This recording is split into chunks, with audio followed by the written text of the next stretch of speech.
forget my name. What's it for? What is it that you call me by? I caught you stealing up all my peace of mind. Why don't you give it away? Give it away. 'Cause I heard there's a little bit of God in everything.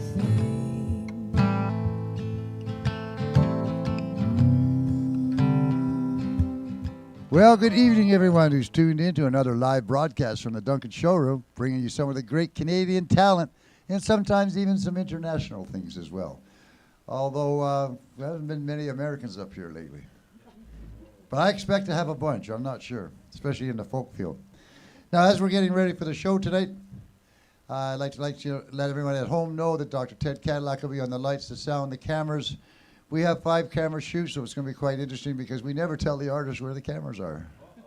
Hey. Someone said, well, I saw them the other day. I said, no, those are the fake ones.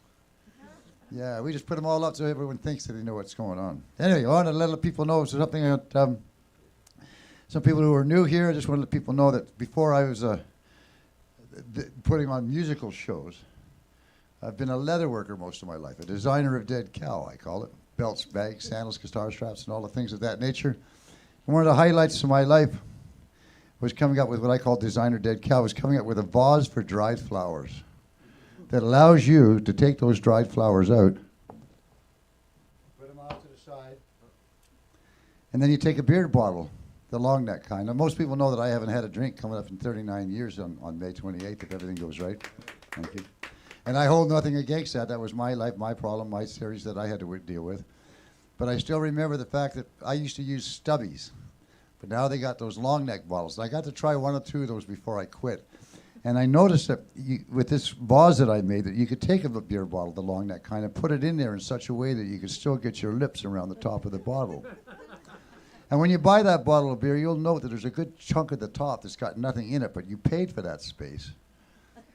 Why not fill it up with the liquor of your choice? And if you're really lucky, as you're pouring that liquor in very gently, you might get a meniscus. Remember that from science? Where you got gravity is being defied. There's more liquid than there should be space because it forms a... Does anyone remember a meniscus? Oh, yeah. Were you listening in school? What? Anyway, the whole idea is to let that liquid sit in there for 5 minutes, no longer, no less. It's not about diluting the 2 liquids. It's about having them find their own individual way throughout there. And when it comes that time and you take that first drink, you get to look like the pig you're about to become. I hold no grudge against drinking. Anyway, interesting stories. I love stories. And one of the better storytellers I've ever met in my life was James Gordon.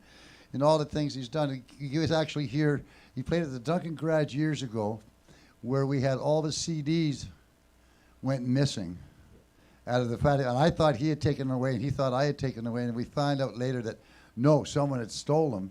And we almost caught the guy the next morning. I did. By about 5 minutes, I missed him trying to pawn them off. Told the story to James, and James was able, within a short period of time, there's a song about it. And he did make a wonderful approach to it. Hopefully he'll do that song tonight. But the way he was able to take that and make life so much more interesting by the way he saw it. And if you remember Arthur Black's show, I mean, I was a regular on that. I would tune in on Saturday mornings just to hear what would come from the week before from the discussion. It was amazing things. He is a great songwriter. He's an icon. And one of the things I really enjoy is folkies have a tendency to poke their noses into a lot of political things, and or just make statements about how they see life, because they always like to show you a different way or maybe a better way. But very few of them actually get their feet dirty, their hands dirty, and they go in there and actually work, find out what councils are about, sit on there, do the commitment, and find out what makes the world tick in the way it does and why it may run a little bit slower than it does. But to stay there and stay the course and make an imprint was a very cool thing for someone to do. So James has made his impression on the world so far, at least in Canada. I think he's an icon, and I'm really glad that he's here tonight. We have some people in the audience to listen to as well. So if we give him a great big Cowichan Valley welcome, we'll get him to the stage, please. James Gordon.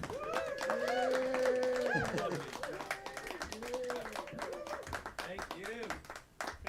Wow. I always wondered what that icon thing paid anyway. All right. Well, I'm not sure. I think music would be appropriate after that. So, Monsieur Cadillac, I've got the tape. He knows. He's got it. He's on it. You guys feel like singing? Sure. Okay. I won't stop you. Go ahead. Oh, no, yeah, okay. Well, no, you can sing with me, perhaps.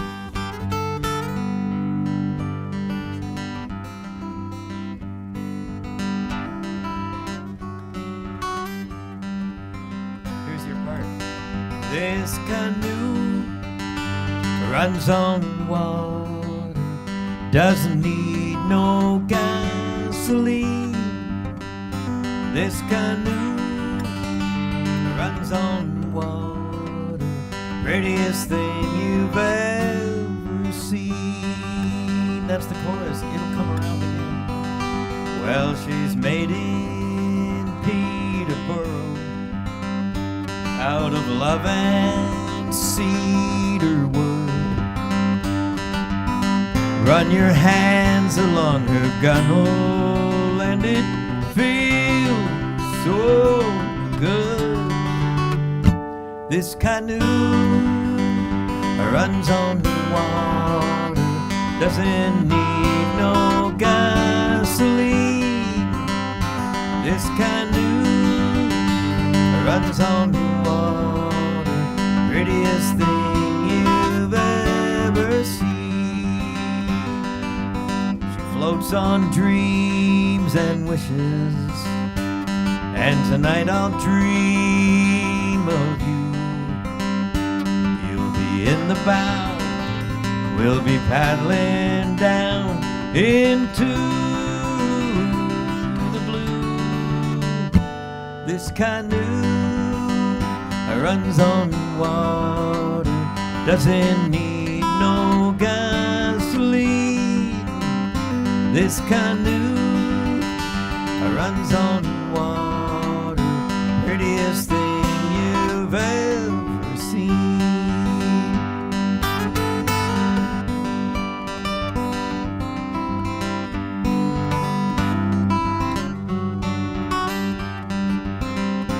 Well, there's no one on the river, it's only you and me. This little paddling song carries us along the sweet autumnal bee. This canoe runs on water, doesn't need no gasoline. This canoe runs on water, prettiest thing you've ever seen, except for the Duncan Showroom, of course.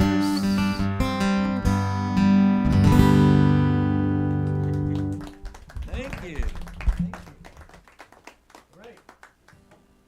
Now, for an Ontario lad, I'm in Guelph, Ontario, which goes the same for most people in the audience tonight. Kind of wild. Here we go. I have an inordinate number of songs about or written in British Columbia, and this would be one of them. I toured through here a couple of years ago, and it was in wildfire season, and I was very impacted by it. Just the vibe, and you could feel it in the air and see the dark clouds, and but it was that year was so bad right across the country that I figured, well, people will notice that there's something awry here and maybe they'll attempt to do something about it. Apparently not. It's because they just haven't listened to my songs enough, so I have to keep singing this. So this was written right here on Vancouver Island. The wild wind blows through the valley, the fire grows by the day. It's time to go Oh, come on, Sally, that fatal glow, it's coming our way. Well, 7 generations now on that family farm. Somehow we made it through floods and drought, made it through the Dust Bowl, and managed to bounce back again when the bankers tried to close us out. The wild wind blows through the valley, fire grows by the day. Time to go, come on, Sally, that fatal blow, it's coming our way. Well, feel that heat, it's closing in, close enough to scorch your skin. Sal, it's time to set the horses free. You'd think that all that thick black smoke wake up all the anti-woke, but they stay too blind to see. The wild wind blows through the valley, fire grows by the day. Time to go, come on, Sally, that fatal blow, it's coming our way. Well, the earth is black, the sky is red, most of us still keep our heads in the smoldering sand. When the haze blocks out the sun, Sal, it's time for us to run. Where can we go in this troubled land?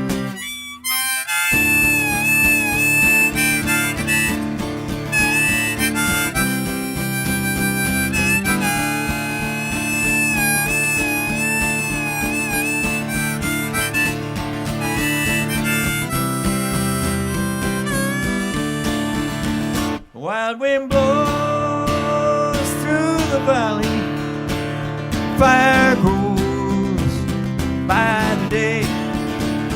Time to go, come on, Sally, that fatal blow, it's coming our way. That fatal blow, it's coming our way.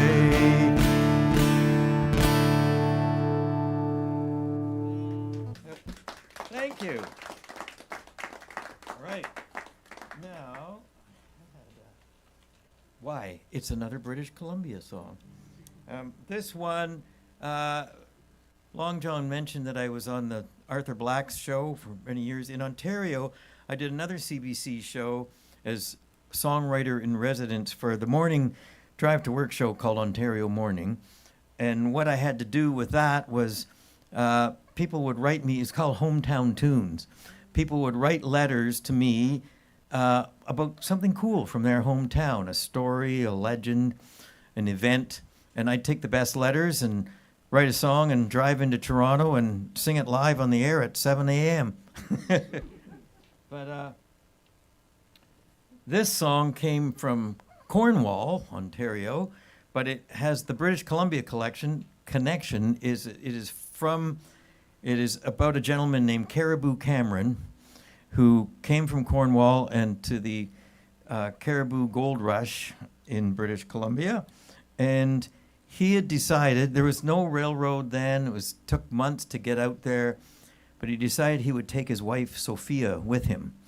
And when they got to the gold fields, she became quite ill and made him promise on her deathbed that he would return her to Cornwall. And it took 8,000 miles, I think.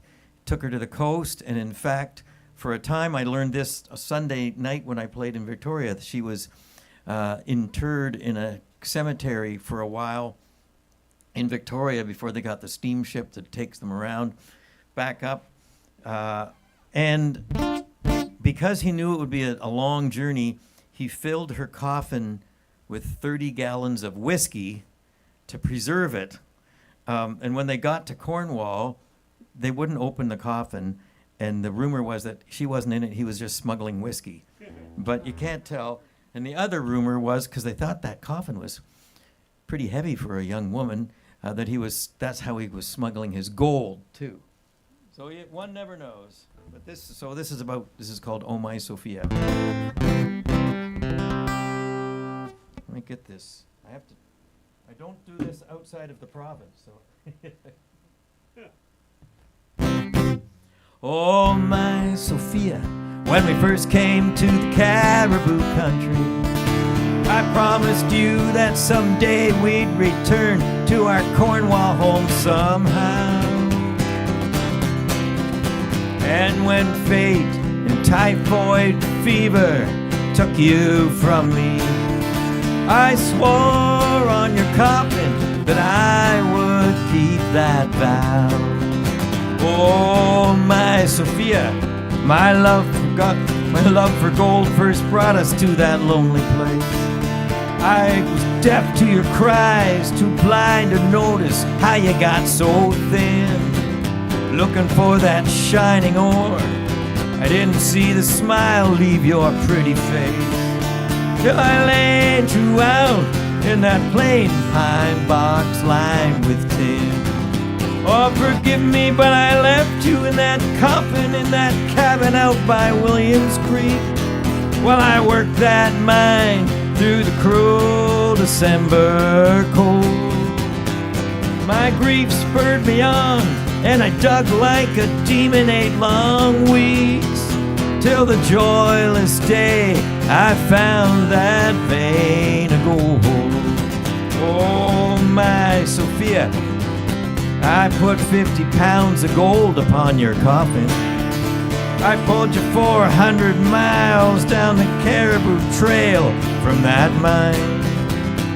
Through the ice and snow, I thought about my promise to you often, but not as often as I thought about the gold I knew that I had left behind. Oh, my Sophia, though I know that you did not deserve it, I had to leave you for a little while with an undertaker on the coast. But I filled your coffin up with 30 gallons of whiskey to preserve it, and I returned to find the treasure that haunted me more than your gold. And I came back from the gold fields with more money than you ever could have dreamed of. 8 strong horses carried it from the wilderness, and with a funeral procession as fine as you ever would see, love, I put you and that gold upon a steamer bound for home in your last rest. Oh, my Sophia, we headed south to Panama City. We crossed the jungle, sailed the rough Atlantic to New York, and caught the train.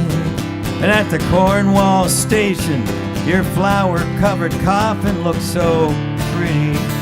After 8,000 miles, we were finally home again. Oh, my Sophia, I got a mansion made with marble straight from Florence. I got a gold-trimmed carriage, and I've taken a new young wife. They say that I am the richest man in the St. Lawrence, and those riches are all worthless, for I know that they have cost me your sweet life.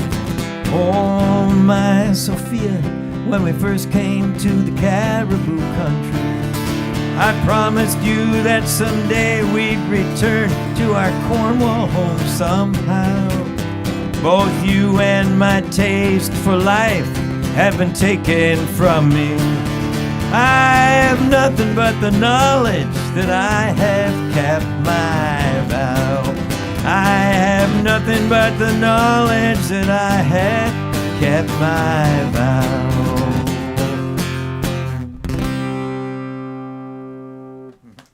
Thank you. True story, apparently. Okay, now, switching guitars again, Ted. I arrived here on Sunday morning. I arrived in Vancouver after 4 days on the Canadian, the train from Toronto to Vancouver, where I was the on-board entertainer. Sounds like I was, but it was interesting. I've done it once before. It's very cool. It's the ultimate Canadian experience, I think, being on that train. So I recommend it to anyone. But here's the thing. It's the train is 20 carriages long, 24 on the return trip, I'm told, and it's a bit class structured. There's the economy class at one end, where it's pretty cool. If you're an Indigenous person, you get to ride for free, or there's folks just going to work. And then on the opposite end, there's the prestige class. I was in the middle in the sleeper class, where I got a cabin and fine food and everything. But I was performing down in the prestige class in the park lounge car. And there was a good group of people assembled, including 2 Americans who said, before I started playing, they said, we just want to say how embarrassed and ashamed we are as Americans. And we're honored to be in your country, but it's really, really a bad scene. And then they said, I don't know if you have anything, James, song-wise, that reflects that current struggle. And in fact, I do. And so I sang the song I'm about to sing you now. And it turned out there was 2 other Americans in the same car who didn't quite share those same values. And they complained to the management. And I was banished from playing in that car for the rest of the trip. Yes, I'm very proud of that. So they put me back in the economy class where the real people live. But I don't know. I go back on Friday. I don't know if this banishment includes the return trip or not. But I'll let you decide. It was, I thought, a reasonably benign song. And I've been bothered by this ever since, not because I was censored necessarily, but because one dude got to decide that I was not welcome there. And everyone else who was really into it kept saying, well, where's that guy, that folk singer, where is it? And they said, oh no, he's not playing up here. So here's the song. You can be the judge.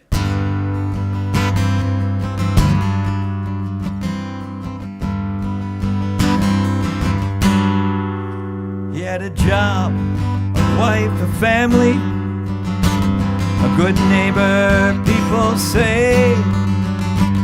They pulled him from his car and they put him on a plane, bound for Tekaluka and a gruesome darkened cell, straight from Prince George's County and through the gates of hell. We can't say that we are free. We can say we should have known. Can't say it's safe to be out on the streets, or that this country is our own, till we bring Kilmar Armando Abrego Garcia home.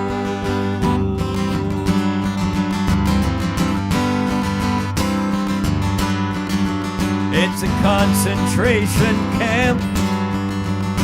Let's call a spade a spade. No trial, no due process, no charges even laid.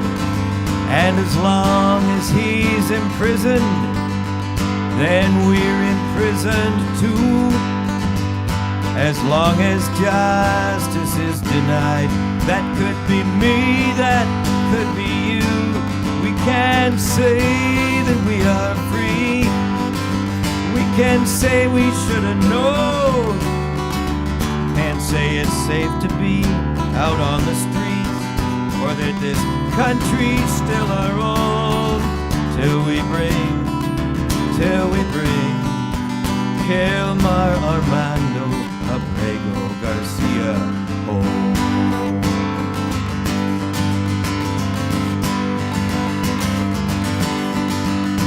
As long long as we see a man like Garcia broken and abused, we have to admit we're a part of it till we stand up and refuse.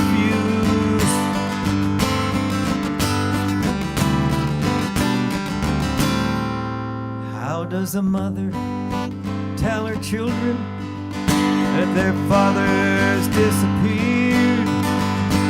A victim of a system driven by hate and fear.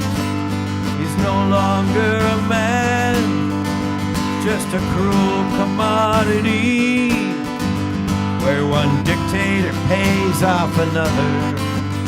An evil complicity. We can't say that we are free. We can say we should have known. Can't say it's free to be out on the streets, or this country is our own. Till we bring Kilmar Armando Abrego Garcia. Kilmar Armando Abrego Garcia. Oh.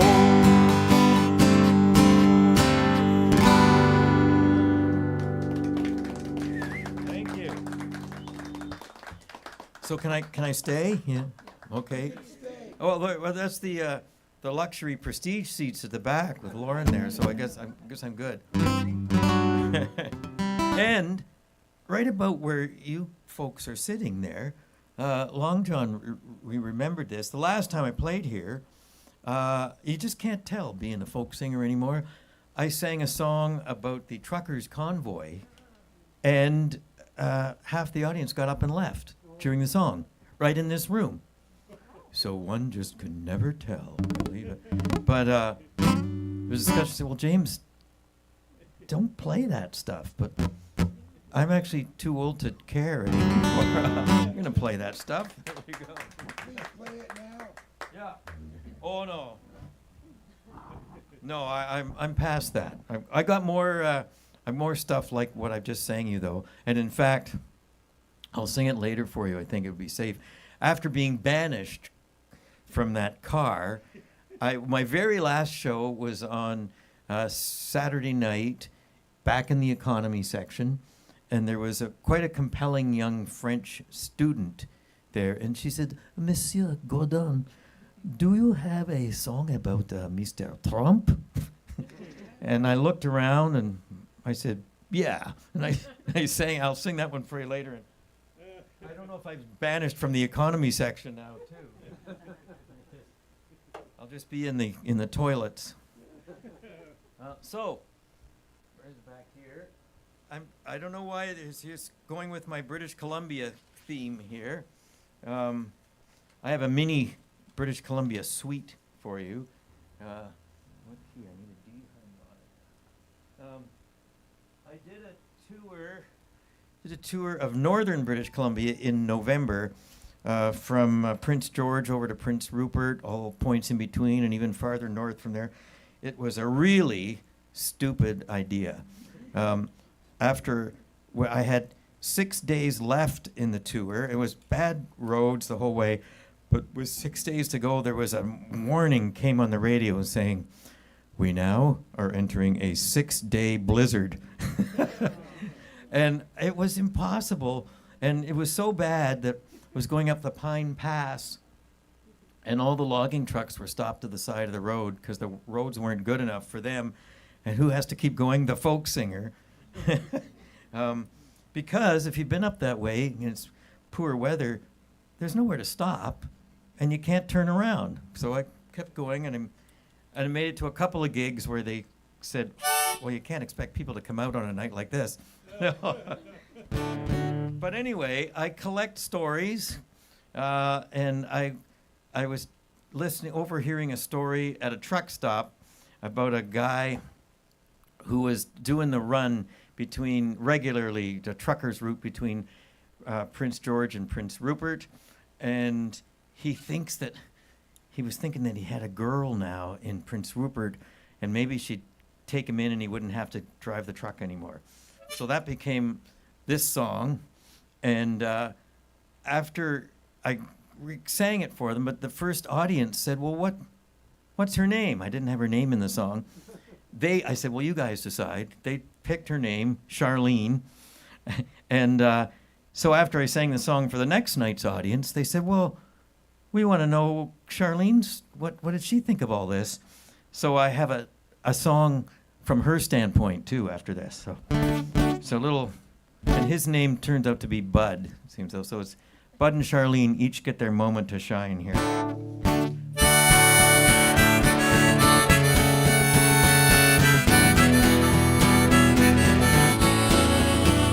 Well, the road can drag you down, it can pave over your soul. These one-stoplight towns are kind of getting old. Too many years driving this reefer truck. I'm grinding my gears, I'm pushing my luck.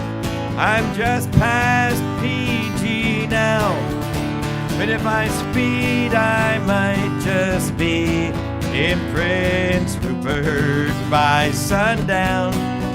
Somebody's waiting there for me.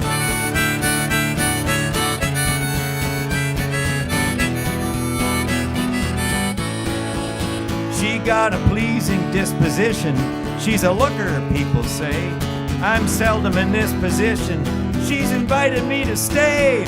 She got a good job at the harbor and a 30-foot double wide. I need look no farther, my name's tattooed on her backside. I'm just past PG now, but if I speed I might just be in Prince Rupert by sundown.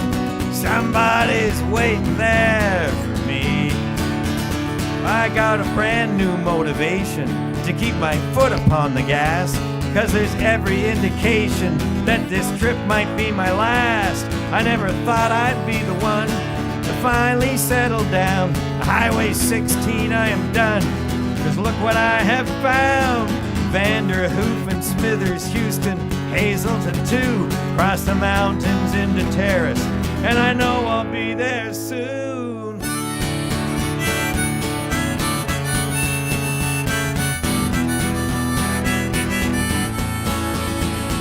I'm just past PG now. If I speed, I might just be in Prince Rupert by sundown. I'm coming home, Charlene. There's her side, his side. Okay, now, you'd think that Charlene would be in the same key, but no, I have to. One day, when they get their act together, they'll be in the same key. So here's her side of the story. She's brand new, so I think I need my glasses and my cheat sheet for this.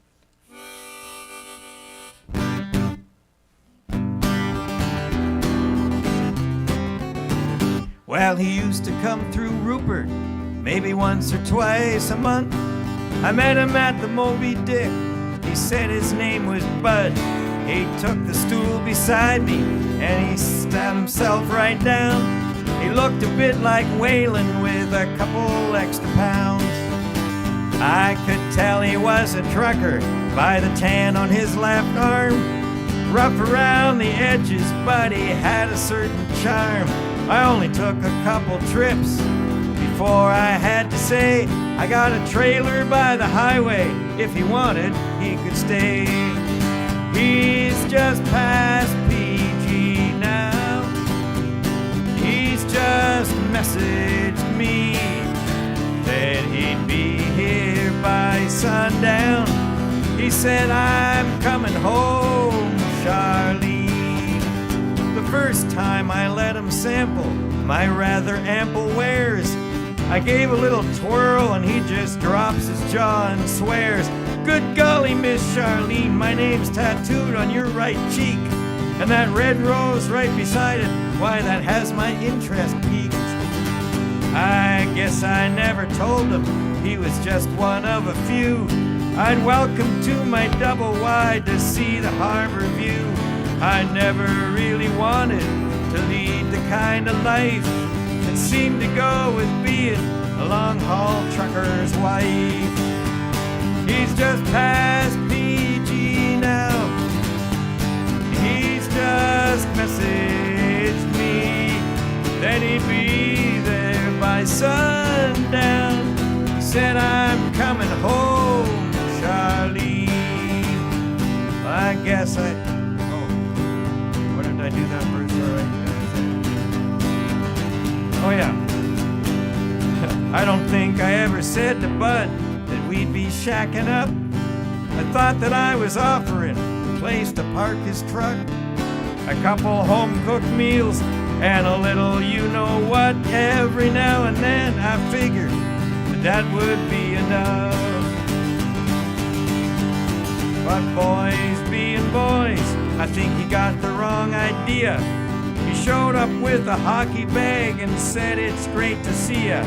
I didn't really have the heart to turn old Bud away. If I had to pick a square dance partner, he'd be okay. Now that rusty reefer truck stays mostly in my yard. Evenings by the fire, he'll strum on his guitar. I've never had the nerve to break it to him that the tattoo was really Rosebud. That's the name I gave my cat.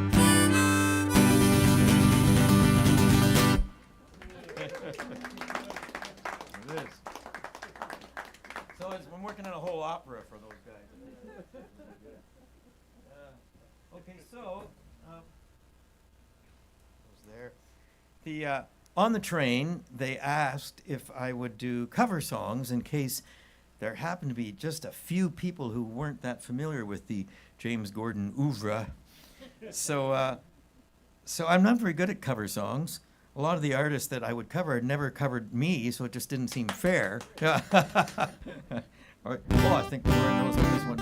But for 1 minute and 18 seconds, I was able to indulge them with a cover song to cover all cover songs. And it goes...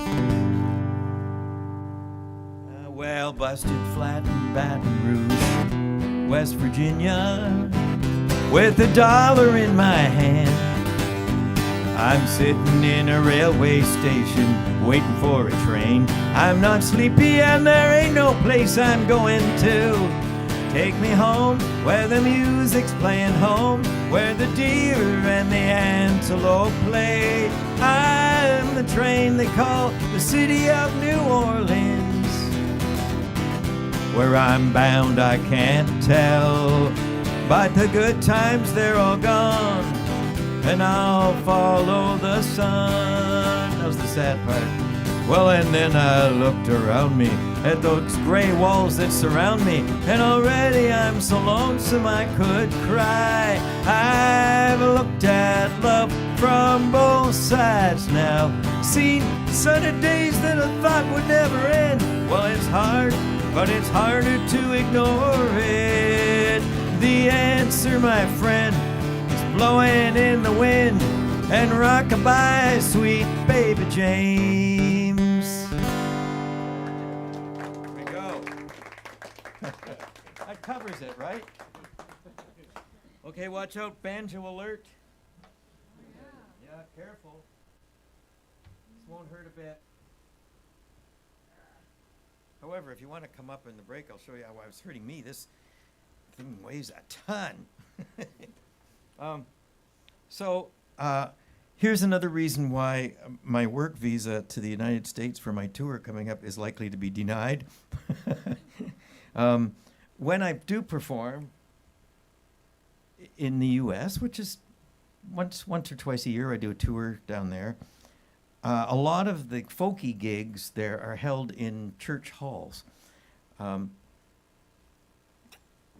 And I noticed that I can tell if I'm going to be in trouble or not if on the wall of these churches is a great big giant blue-eyed blonde-haired Jesus. Right? You've seen them, right? I still don't get it. But I'm starting to get it. It's because those people have made their own version of Christianity that suits their own values, sort of a corporate Jesus, I guess. So that's what this song's about.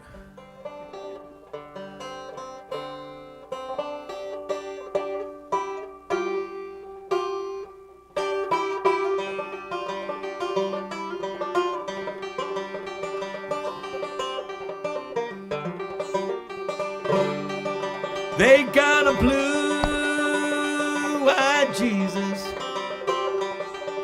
preaches the gospel of hate.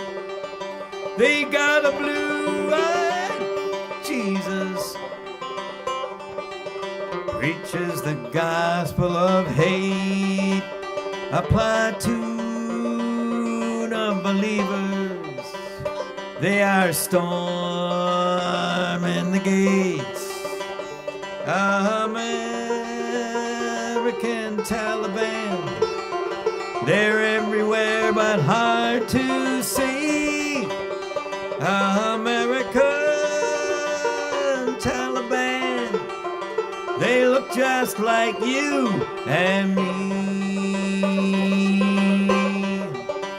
They say they want their freedom, but what they really want is to take yours. They say they want their freedom, but what they really want is to take yours. There come a day when you'll see them knocking at your doors, and that day has come actually. American Taliban, they're everywhere but hard to see. American Taliban, they look just like you and me. They put fear in your children with their AR-15s. They put fear in your children with their AR-15s. It is clear they don't mind killing to drive us to our knees. American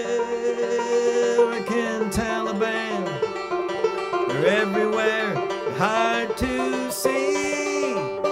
American Taliban, they look just like you and me. They got a blue-eyed Jesus.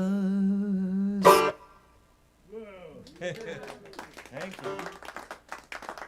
All right. See, I don't have a fighting chance. I did not sing that on the train. Okay, now for something completely different. Stay. I've been a road warrior this is my 50th year in the biz, and all us road warriors were out of work basically during COVID. Couldn't go on the road, so being a workaholic, I switched gears and I wrote a novel. So I'm going to read you the first part of that novel now. The book is called The Ark of the Oven Mitt. You have to read it to figure out what that's all about. And it's strangely enough about a band touring across the country. Go figure. But I'm particularly proud as a recovered Luddite that it has there's a QR code in the front and a web link that has 36 links to 36 songs that follow the plot of the story, which is kind of fun. And I also should say that this was 2 years ago now. It was a finalist for the Stephen Leacock Humor Award, and that bastard Rick Mercer beat me out. Yeah. I know. I was robbed. So here's the beginning of it. Let's read it. This will only take 20 or 25 minutes. In the crisp spring morning, when the sun is just peeking over the townhouses and the industrial malls to the east, a long line of cars snails from the road and back around a small building that is identical to thousands like it dotted across the waking landscape. Exhaust from the cars rises straight up in the cool air, looking like coal smoke from Dickensian tenement chimneys mingling together above, creating a dirty haze that filters out that thin sunlight. The cars are all lined up, pilgrims at a shrine dedicated to the memory of a dead hockey player. Hockey is sacred. Hockey is holy, so there is an air of reverence as the pilgrims pray with their engines idling, waiting to share in the corporate caffeine communion that keeps them coming back each morning at the same time. Eventually, each car makes it to a small window where they receive the communion like patients in a hospital ward receiving their medication. The cars are empty save for single occupants, sleepy supplicants who hand over a tithe, a humble portion of their earnings offered so that they might receive the blessed cup of hot holy water, handed out by young virgins enslaved by the cult of the dead hockey player. Inside, the car radios squawk with classic rock, interrupted by chipper talk that urges the half-listeners to purchase products that come all the way from China, items that were once made right in their own towns by their parents and grandparents before all those factories closed. Many of those factories were now converted to loft condominiums where the owners of those cars live. Along with their caffeine, the worshippers receive wrapped, lukewarm packages representing the holy trinity of their daily diet: salt, sugar, and fat. This gift is received with gratitude for the miracle that the dead hockey player has performed for them. They can do all this without leaving the cars that they have a similar devotion to.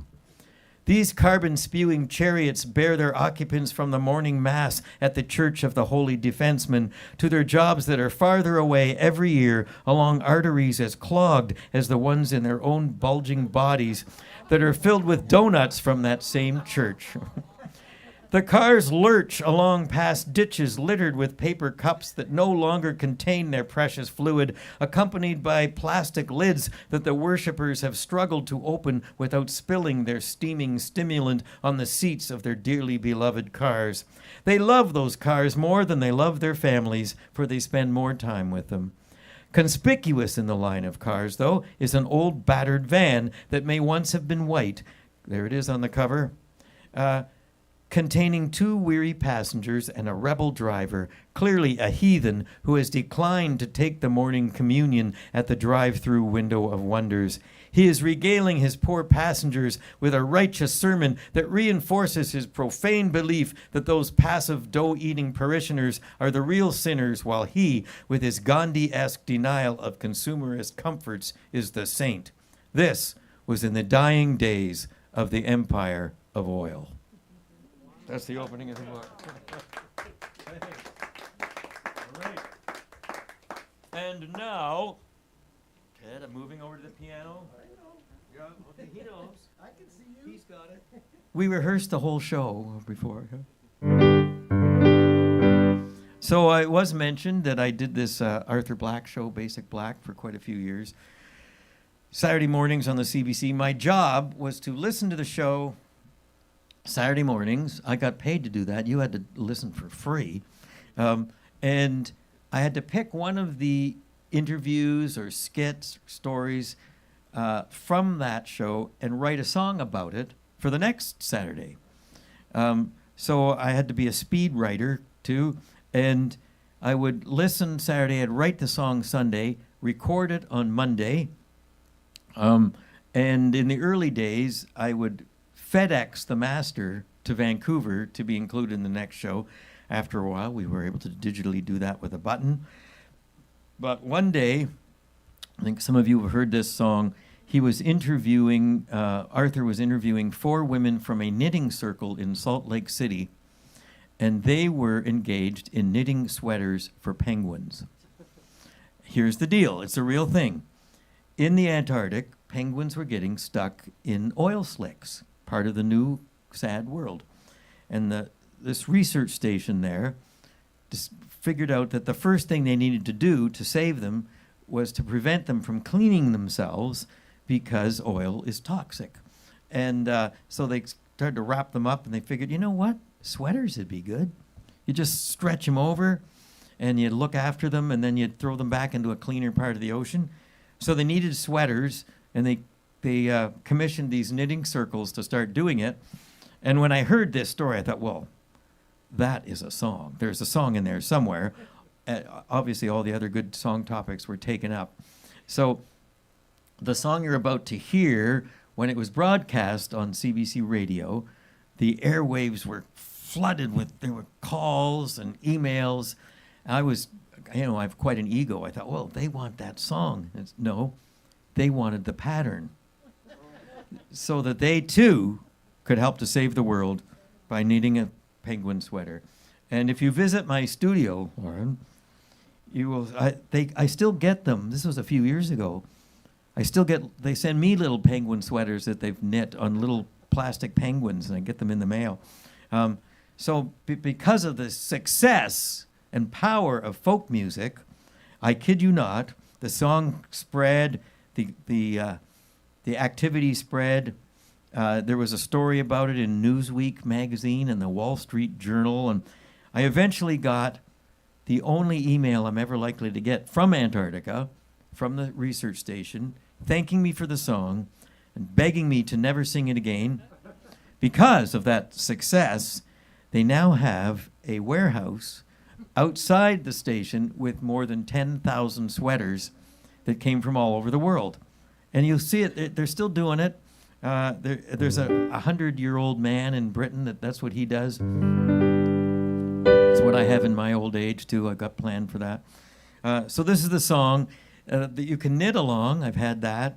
You can hooray along, or you can sing along in the chorus. It's called Sweaters for Penguins. It's been suggested recently that I update it to Tariffs for Penguins. We'll see. Well, the ladies and I used to always do our bit when the boys were over there. For the cause, we all would knit them socks and underwear. But it's been a trifle slow since they all came home, you know. But now we found a way to show we really care. Here's your part. We're knitting sweaters for penguins. It does wonders for their self-esteem. Sweaters for penguins in the colors of their favorite hockey team, Pittsburgh. Sweaters for penguins. Everybody shout hooray. You want to have some nice clothes sitting on those ice floe sweaters for penguins today. We're knitting sweaters for penguins, so life for them won't feel so black and white. Sweaters for penguins, so they'll feel less formal going out at night. Sweaters for penguins, everybody shout hooray. The world will be better when every penguin has a sweater. Knit a sweater for a penguin today. Well, some spend all their efforts fighting hunger and disease. Some devote their time to saving whales or hugging trees. We feel that these endeavors have volunteers enough, so we work to keep our penguins from remaining in the buff. We're knitting sweaters for penguins with V-necks that fit over their little beaks. Sweaters for penguins, or a cardigan is to Antarctic chic. Sweaters for penguins, 'cause it gets pretty cold down there. Sweaters for penguins, they need good British wool to wear. Sweaters for penguins, everybody shout hooray. And maybe matching slippers for their chilly little flippers. Knit a sweater for a penguin today.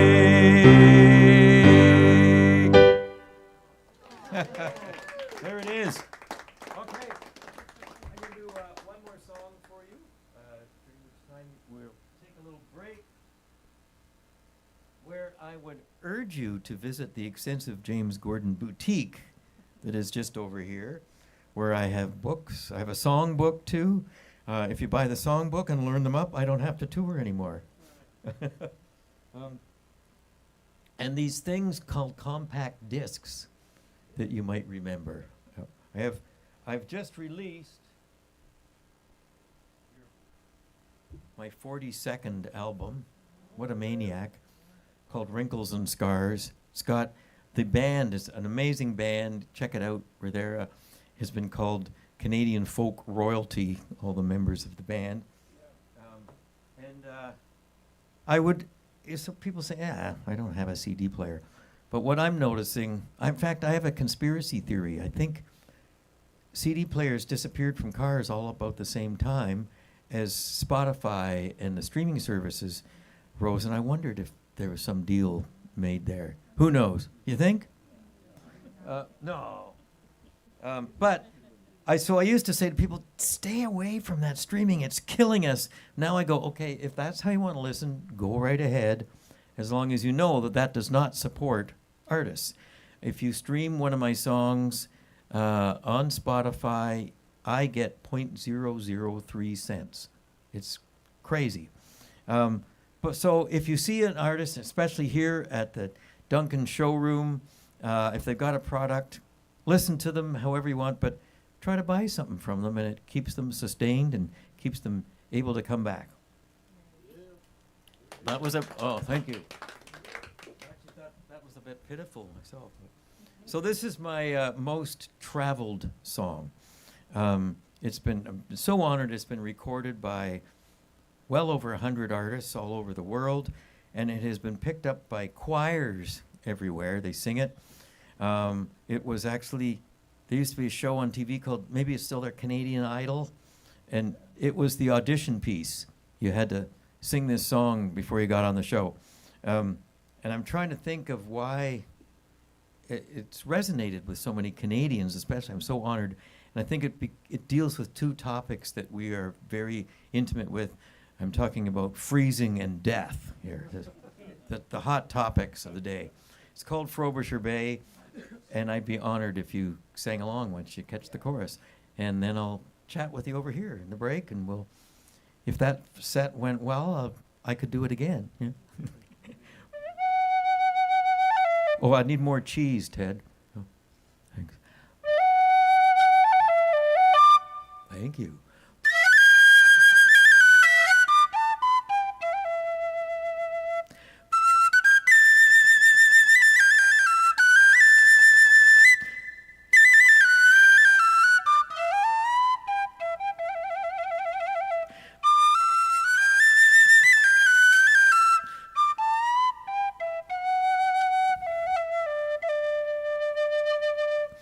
Oh, cold is the Arctic Sea, far are your arms from me. Long will this winter be, frozen in Frobisher Bay, frozen in Frobisher Bay. Oh, one more whale, our captain cried. One more whale, then we'll beat the ice. But the winter star was in the sky. The seas were rough, the winds were high. And cold is the Arctic Sea, far are your arms from me. Long will this winter be, frozen in Frobisher Bay, frozen in Frobisher Bay. Oh, deep were the crashing waves that tore our whaler's mast away, and dark are these sunless days, waiting for the ice to break. and cold is the Arctic sea. Far are your arms from me. Long will this winter be, frozen in Frobisher Bay, frozen in Frobisher Bay. Oh, strange is the whaler's fate, to be saved from the raging waves, only to waste away, frozen in this lonely grave. And cold is the Arctic sea, far are your arms from me. Long will this winter be, frozen in Frobisher Bay, frozen in Frobisher Bay.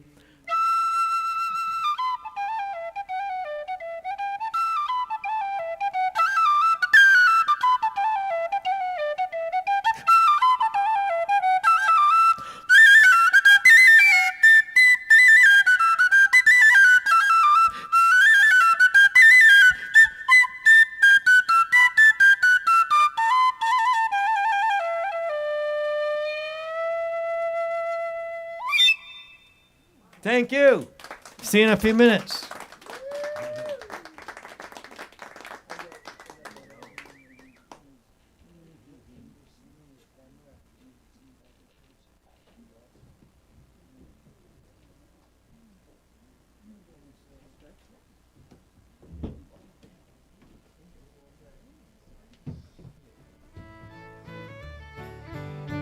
If you ask any girl from the parish around what pleases her most on her head to toes, she'll say, I'm not sure that it's business of yours, but I do like to waltz with the long driver, for he goes burning down and down Whitewater.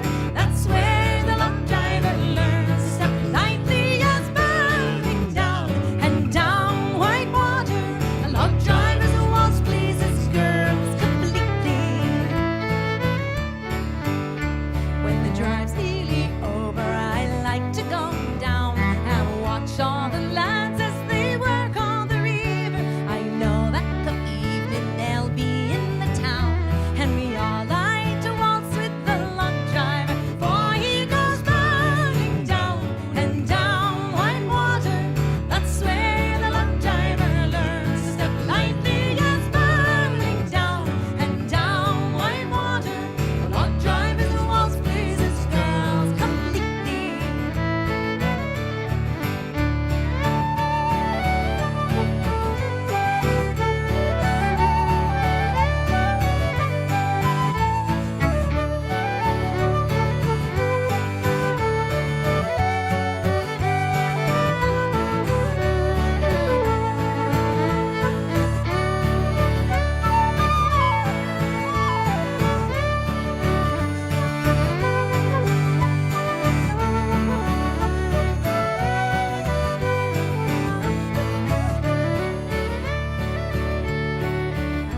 To please both my parents, I've had to give way and dance with the doctors and merchants and lawyers. Their manners are fine, but their feet are of clay, for there's none with the style of my long driver, for he goes burning down and down Whitewater.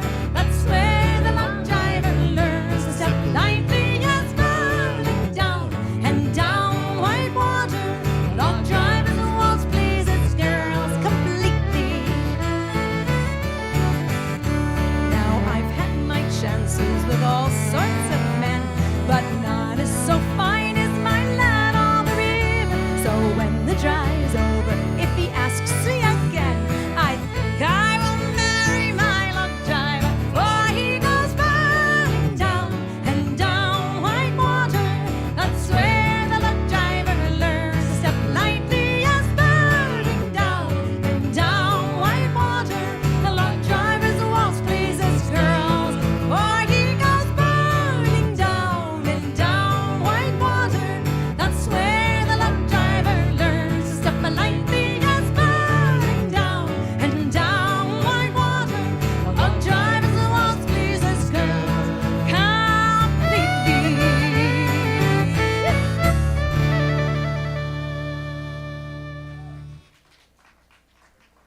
was born on the Tijon Road, in a stand of trees where the willow grows,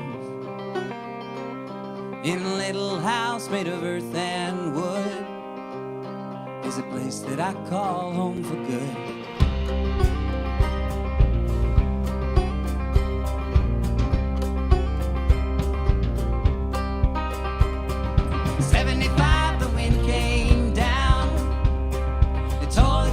Right from the ground, when you'd all been taken away, you could see the whole from outer space. You could see the whole from outer space.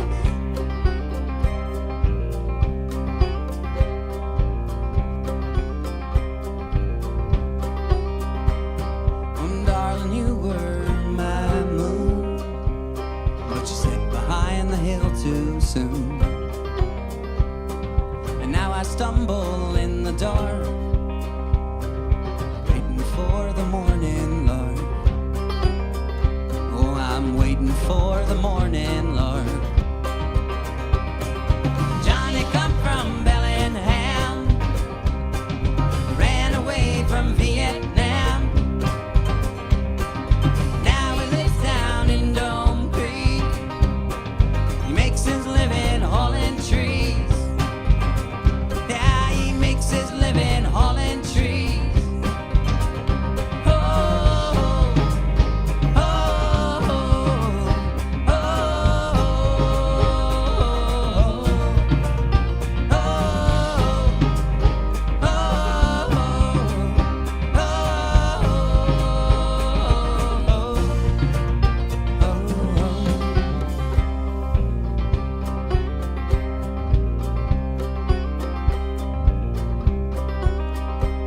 Now the days are long and the sun rolls high, with the fireweed and the chamomile. So I took a job at the penny mill. When spring had come, I had my fill. When that spring had come, I had my fill. Slash and burn at harvest time, plant the pine and spruce and lines. For this ain't no working man, with just another grain of sand. Yeah, with just another grain of sand. Oh, oh, oh, oh,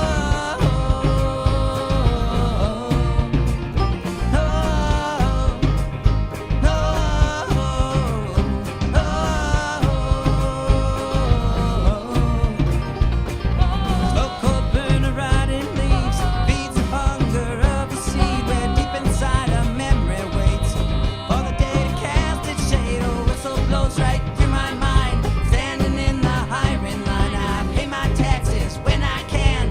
I won't let them take my land.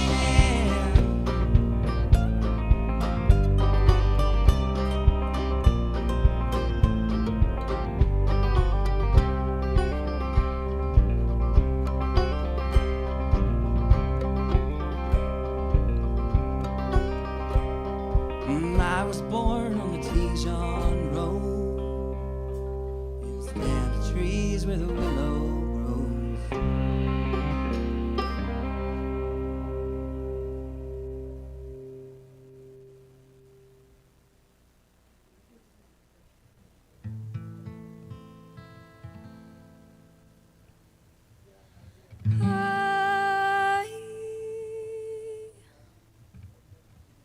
I have felt the rain falling down my shoulders, and I've known the wind to give up her heart for the sun, 'cause he takes the blame when there is a little bit of God in everything.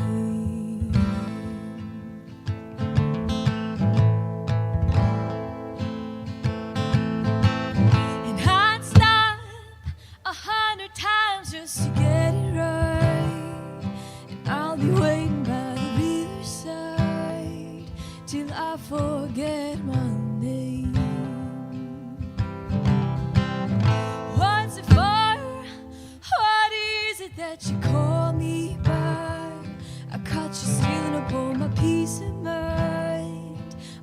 Don't you give it away, 'cause I heard there's a little bit of God in everything.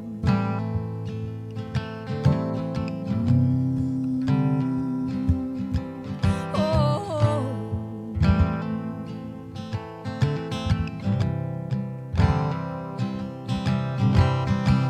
and I saw them cutting down the trees on the North Shore, and I cried out, "Oh, brother, please, don't you cut your hair down no more.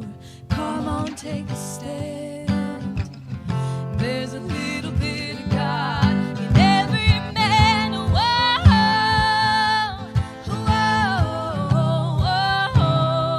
and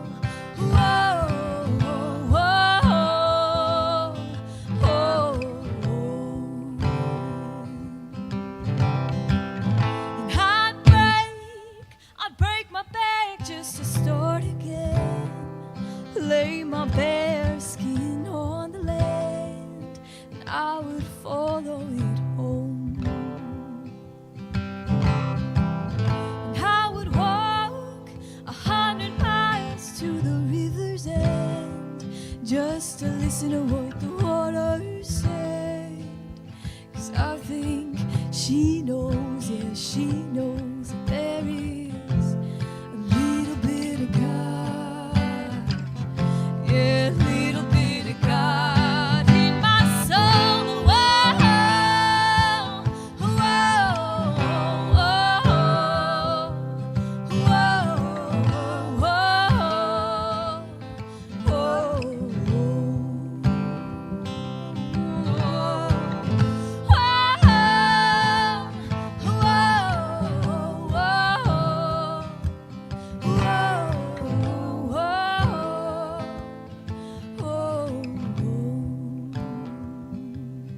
there is a little bit of God.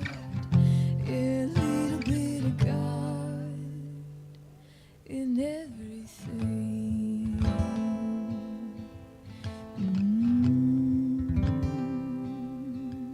Oh.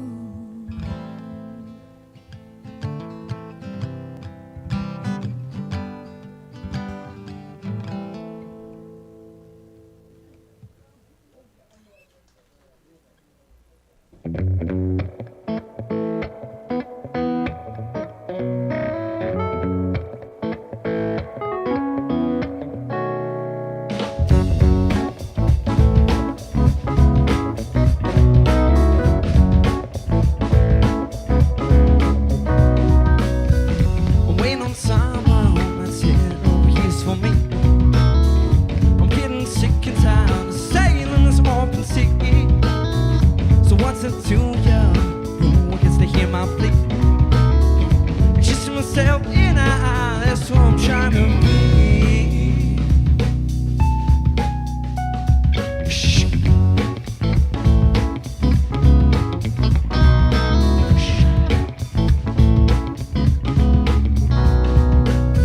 Are you looking for a fallen one, far from a tree?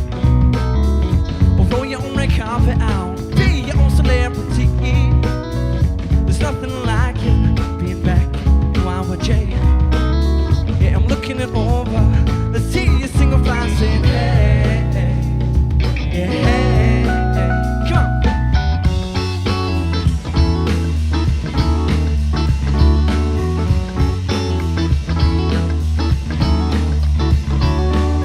A little bit of affection in the right direction.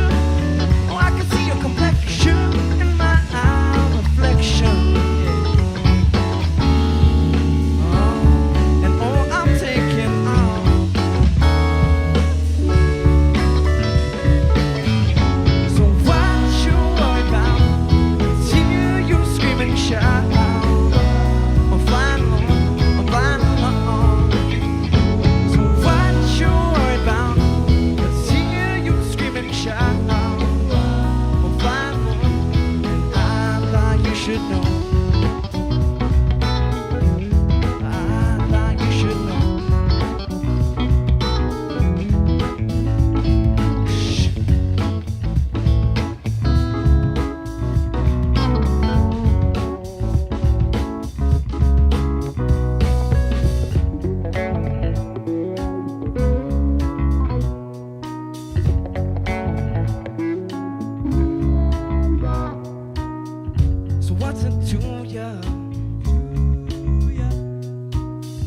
So what's into ya?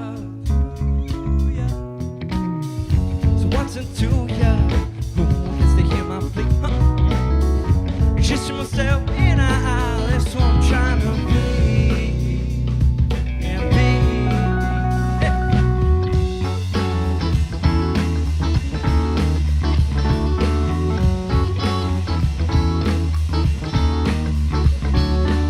A little bit of affection, right direction. Oh, I can see your complexion in my eye reflection. Yeah, oh, I'm taking out.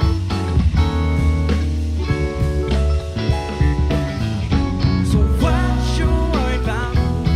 Hear you screaming, shout. I'm flying alone, I'm flying alone. What you worry about? Hear you screaming, shout. I'm flying alone, and I thought you should know. I thought you should know. I thought you should know. Oh, I thought you should know. So don't be so stuck in your ways. You gotta find the right time and place for you. I gotta be ready for you. Yeah.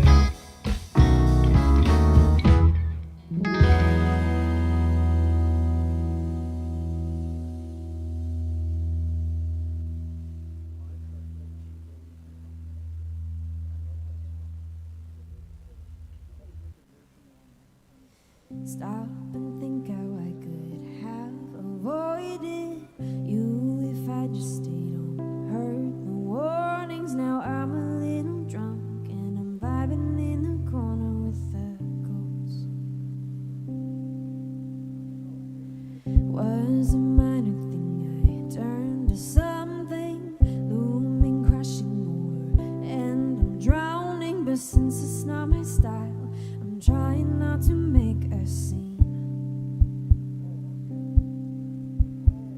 My heart proved more fragile than your ego. All the words that I hurled didn't bite, didn't tear you apart. 10 deep breaths and I'll scatter like in the snow. If I could let it go, then I would, but it's so damn hard. 1,000 lights are flashing, balls are blinding. I'm the epicenter, and I'm finding the voices speaking now. I laugh too loud, ripping through my veins. My heart proved more fragile than your ego. All the words that I hurled didn't bite, didn't tear you apart. 10 deep breaths and I'll scatter like in the snow. If I could let it go, then I would, but it's so damn hard. I wish you hated me over apathy. I had crowned you with fears and my childish hopes. I wish you hated me over apathy. I don't care how you feel, but it kills me that you don't.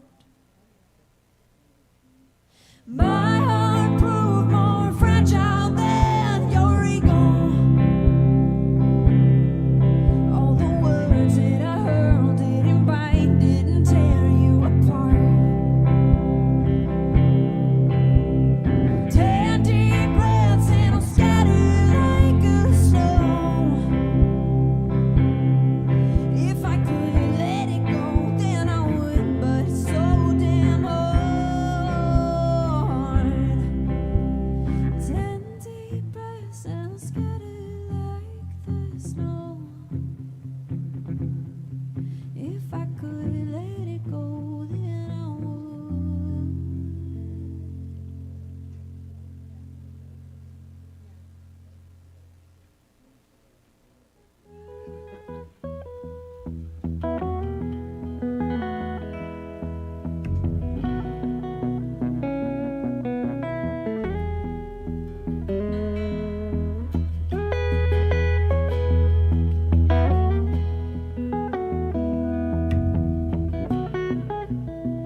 save all your pumpkin pie?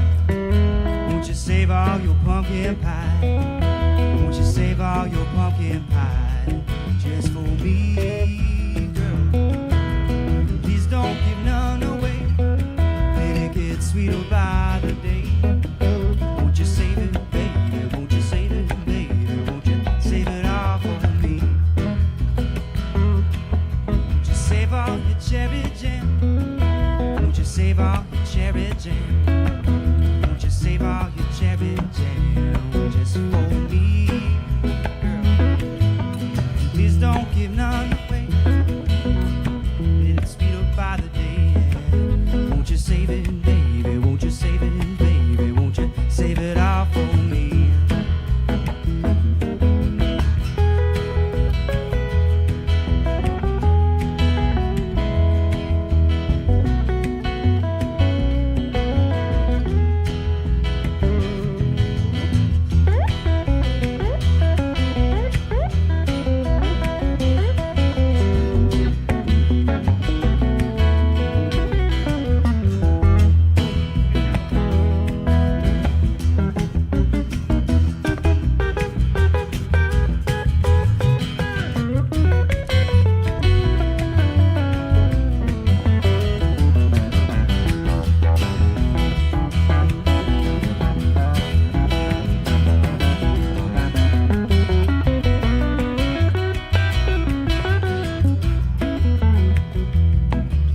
Save all your pumpkin pie.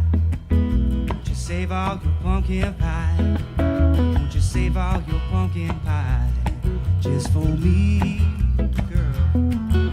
They ask you for a slice. Won't you give them some beans and rice? Yeah. Won't you save it, baby? Won't you save it, baby? Won't you save it all for me?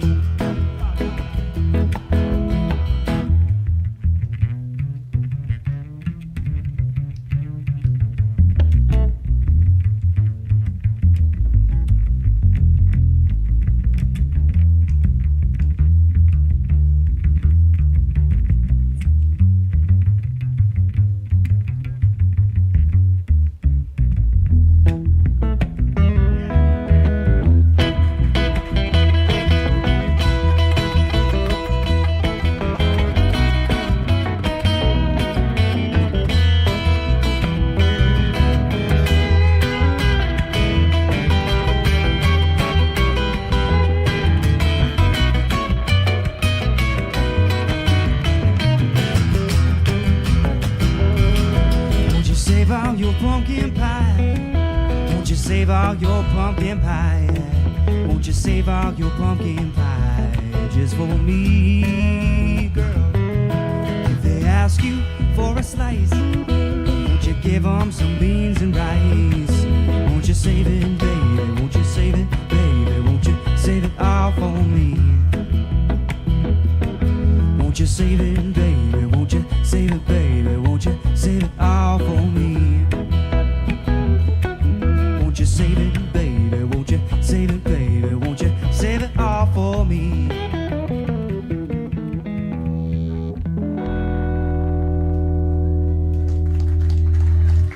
Right. Yeah.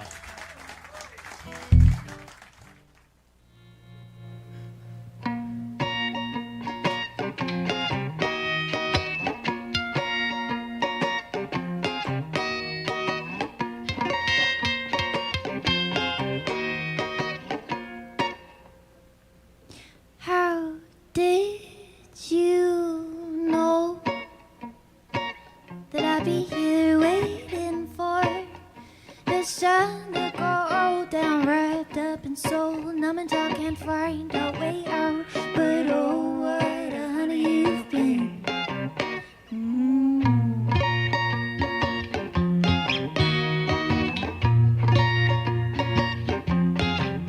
Scanning the walls for a door to break. They seem like heaven, but you never said it tastes so bittersweet. Now we're on fire, but it's the wrong kind of flame. You should say, oh, what a honey you've been. Oh, what a honey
Well, as we get ready for the second set, I want to let everybody in the room and those out there know that the music you've been listening to in between was all recorded here live at the Duncan Showroom from previous shows that you could have been at if you had taken that chance.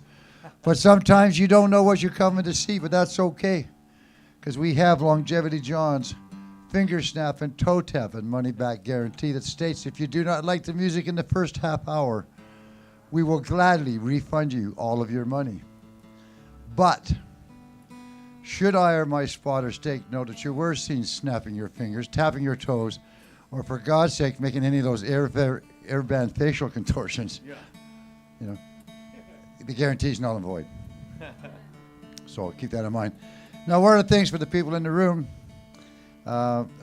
with the 39 days of July, one of the wonderful situations for me is that between acts, all 360 of them, there's a time period of maybe 5 to 10 minutes where I've got to get up and tell stories and tell jokes and try to involve the people. And I've come up with a new one this year. Knock, knock. Who's there? Yeah. Oh, I'm so glad to see you're having so much fun. I like that. Hey, some of them saw it coming, though. Right.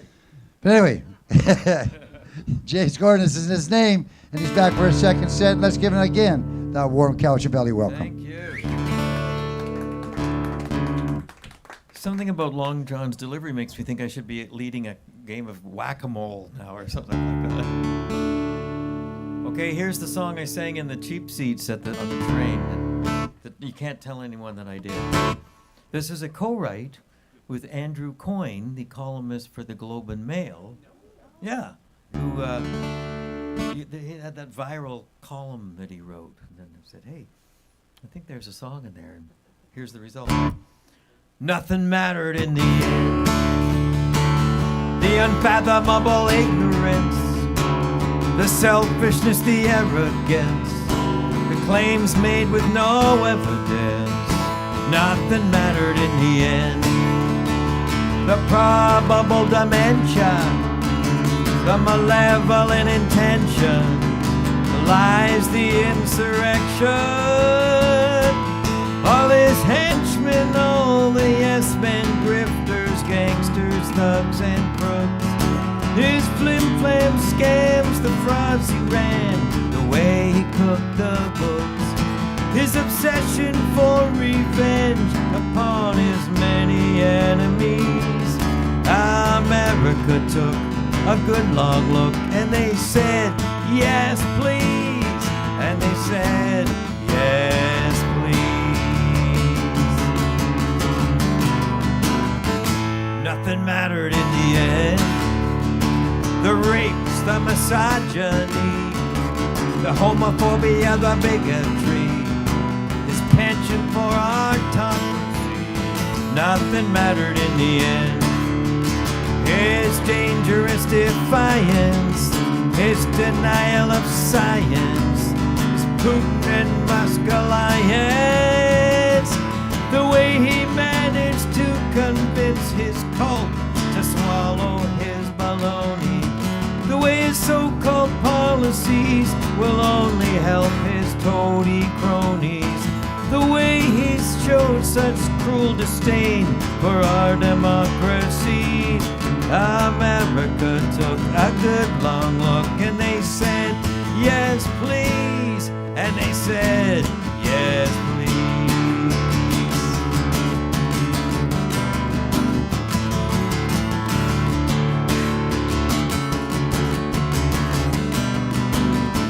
They raised up an orange idol, a red-hatted anti-hero, and handed him the keys to Rome so he could be their Nero.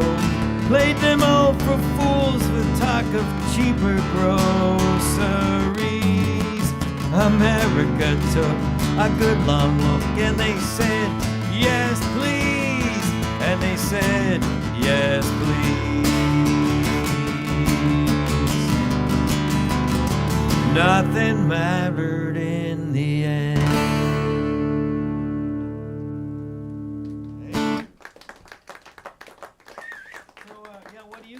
odds? What are my odds of getting over that border? I don't know. Yeah, I'd say. Okay, so here's another song. This was David Essig's name came up earlier. It's not his song. I wrote it in his laundry room last year. I was visiting, and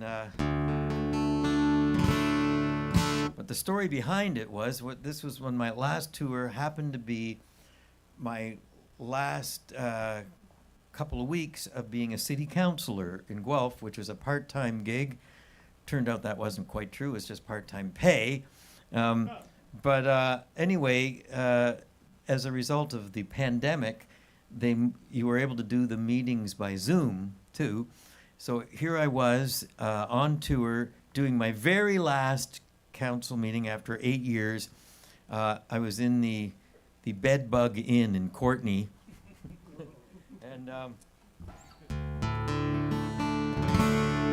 and was on the screen for the very last meeting. And I had pulled out all the stops. I had people with placards out the front and all kinds of delegates, and it was a climate change motion, and it passed unanimously, and it was sort of my crowning glory. And I thought, wow, that's great. And then it was over, and I pushed this button, and I go, okay, let's celebrate. And it was just me in this motel room. So I'm not prone to this, but I felt a little bit lonely. So I thought, what is the loneliest song you know, James? And to me, I think the world's loneliest song is I'm So Lonesome I Could Cry by Hank Williams. So somehow that morphed into this song, written on the island here, called I'm As Lonesome as Hank Williams Tonight. And it's from that new album, Wrinkles and Scars.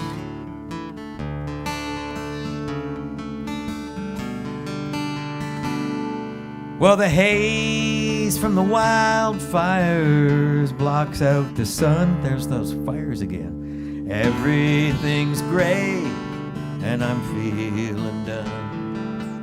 The summer seems like it's on the run. I'm as lonesome as Hank Williams tonight.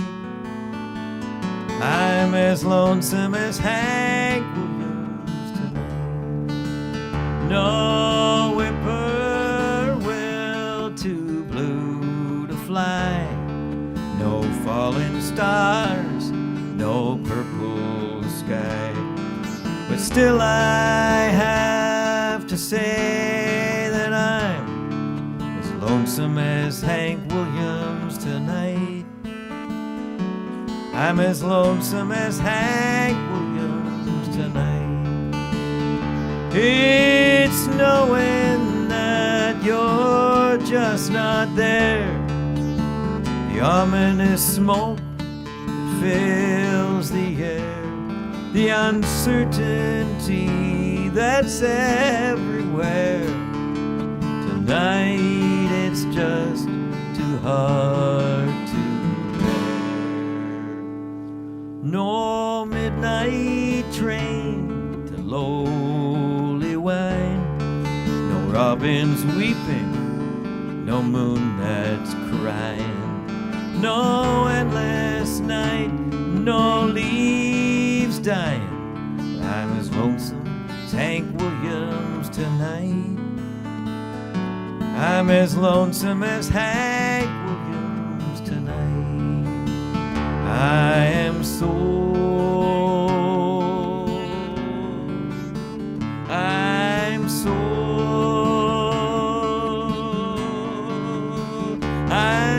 lonesome I could cry.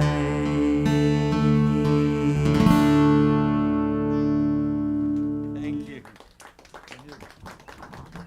I'm going to do a request from my old friend Lauren here. But I need my water. I think I left it at the boutique. There it is. How could this island be so dry? Aren't you surrounded by water? Right. See if I can remember this, Lauren. This is an old song I did with my old band Tamarack. And I sang it. I had this gimmick on the train because I'm too prolific a songwriter. I could, the whole trip west, I could look out the window and say to the audience, I got a song about that. And this is from Northern Ontario. And it's,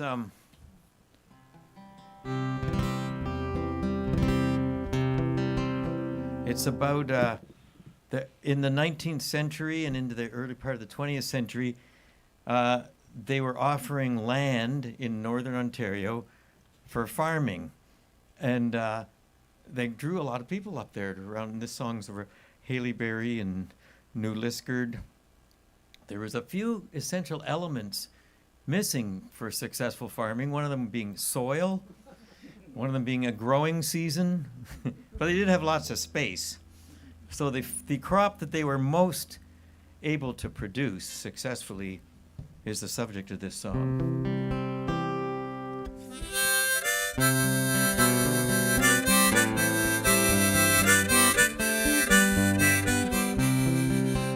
Come all ye jolly immigrants, and listen on to me. Don't you ever try the farming life way up in Haileybury. You'll work from dawn till set of sun in North Ontario, and all that you will ever grow is fields of rock and snow. And all that you will ever grow is fields of rock and snow. By the time it's warm enough to put your seed into the ground, it's almost summertime, and then before you turn around, the days are getting shorter, it's already 10 below, and all that you will ever grow is fields of rock and snow. And all that you will ever grow is fields of rock and snow. Ah, you clear the fields, build the barn, and you toil behind the plow. And all you've got to show for it is the sweat upon your brow. The farming's just too hard, you'll never reap what you can sow. And all that you will ever grow is fields of rock and snow.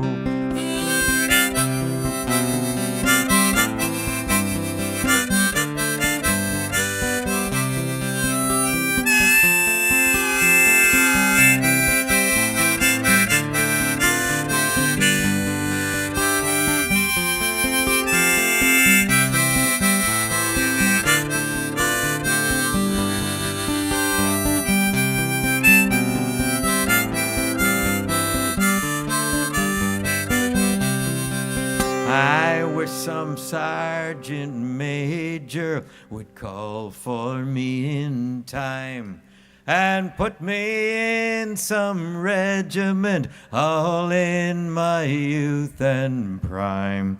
We never would return again to North Ontario, where all that you will ever grow is fields of rock and snow. And all that you will ever grow is fields of rock and snow. Thanks for the suggestion. All right. Let's see. Well, let's stay with the Tamarack years here. Another banjo alert. I just think that this song that I would do so well known to me that I would know the words, but this is the reason I almost never sing this. it was recorded by the Cowboy Junkies, and once you heard Margot Timmons sing it, I went, well, what the hell am I doing trying to sing that? So, but I was talking to my friend Charlie about it, who remembers the success of having a song on that Trinity Sessions album. Poor folk singer I was guess anxiously waiting for the royalty check to come in. It did. I think I bought a van with it. And then they made the album again 20 years later. So I got another royalty check. And it was, I don't know how this happened, and it was before I was righteous enough to refuse. They used it in a Nike running shoe commercial. And it was also the theme of a movie starring Daryl Hannah and Chris Christopherson called Silver City. They couldn't find silver, I guess, so the song is called Mining for Gold, and as close as they got. And then just last year, it was there was a film. It's about gold mining in northern British Columbia, and there was a documentary in South Africa made last year called Dying for Gold that used this song as its basis. So, strange little history. And it started its life as a traditional folk song called Taku Miners in a book that was by a guy named Phil Thomas who lived around here, called Songs of the Pacific Northwest. And it was from Taku, is way up near the Yukon border in British Columbia. I liked the song idea, but it was to the tune of Oh My Darling Clementine. I thought that can't be right. So I wrote a melody, and then the words didn't fit very well. And I liked his liner notes about the gold mining business better than the song lyrics, so I switched those out until there's nothing left. It was just a shell of its former self, and it was this song. We are miners, hard rock miners, to the shaft house we must go. Oil bottles on our shoulders, we are marching to the stove. On the line, boys, count 'em careful, drill the holes and stand in line till the shift boss comes to tell you you must drill her off on time. Can't you feel the rock dust in your lungs? It'll cut down a miner when he is still young. 2 years and the silicosis takes hold, and I feel like I'm dying from mining for gold. Watch that light, boys. Watch that light, boys. The mine captain's in the mine.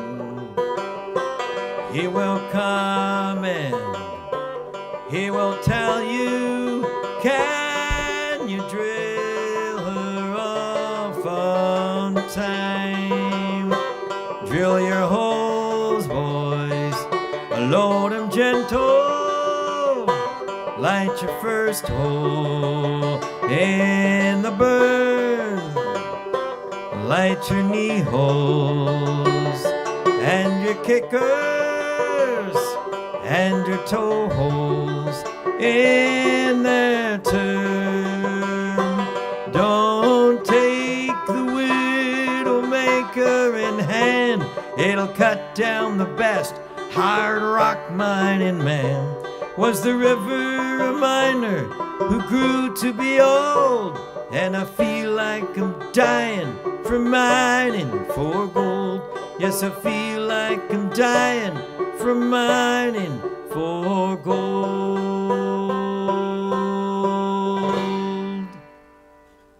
Thanks. Okay. Longevity John, it's time for what you foresaw. I'm going to do the song. I have songs about a lot of places, but this is the only venue I have a song about this place. Yeah. And let's see.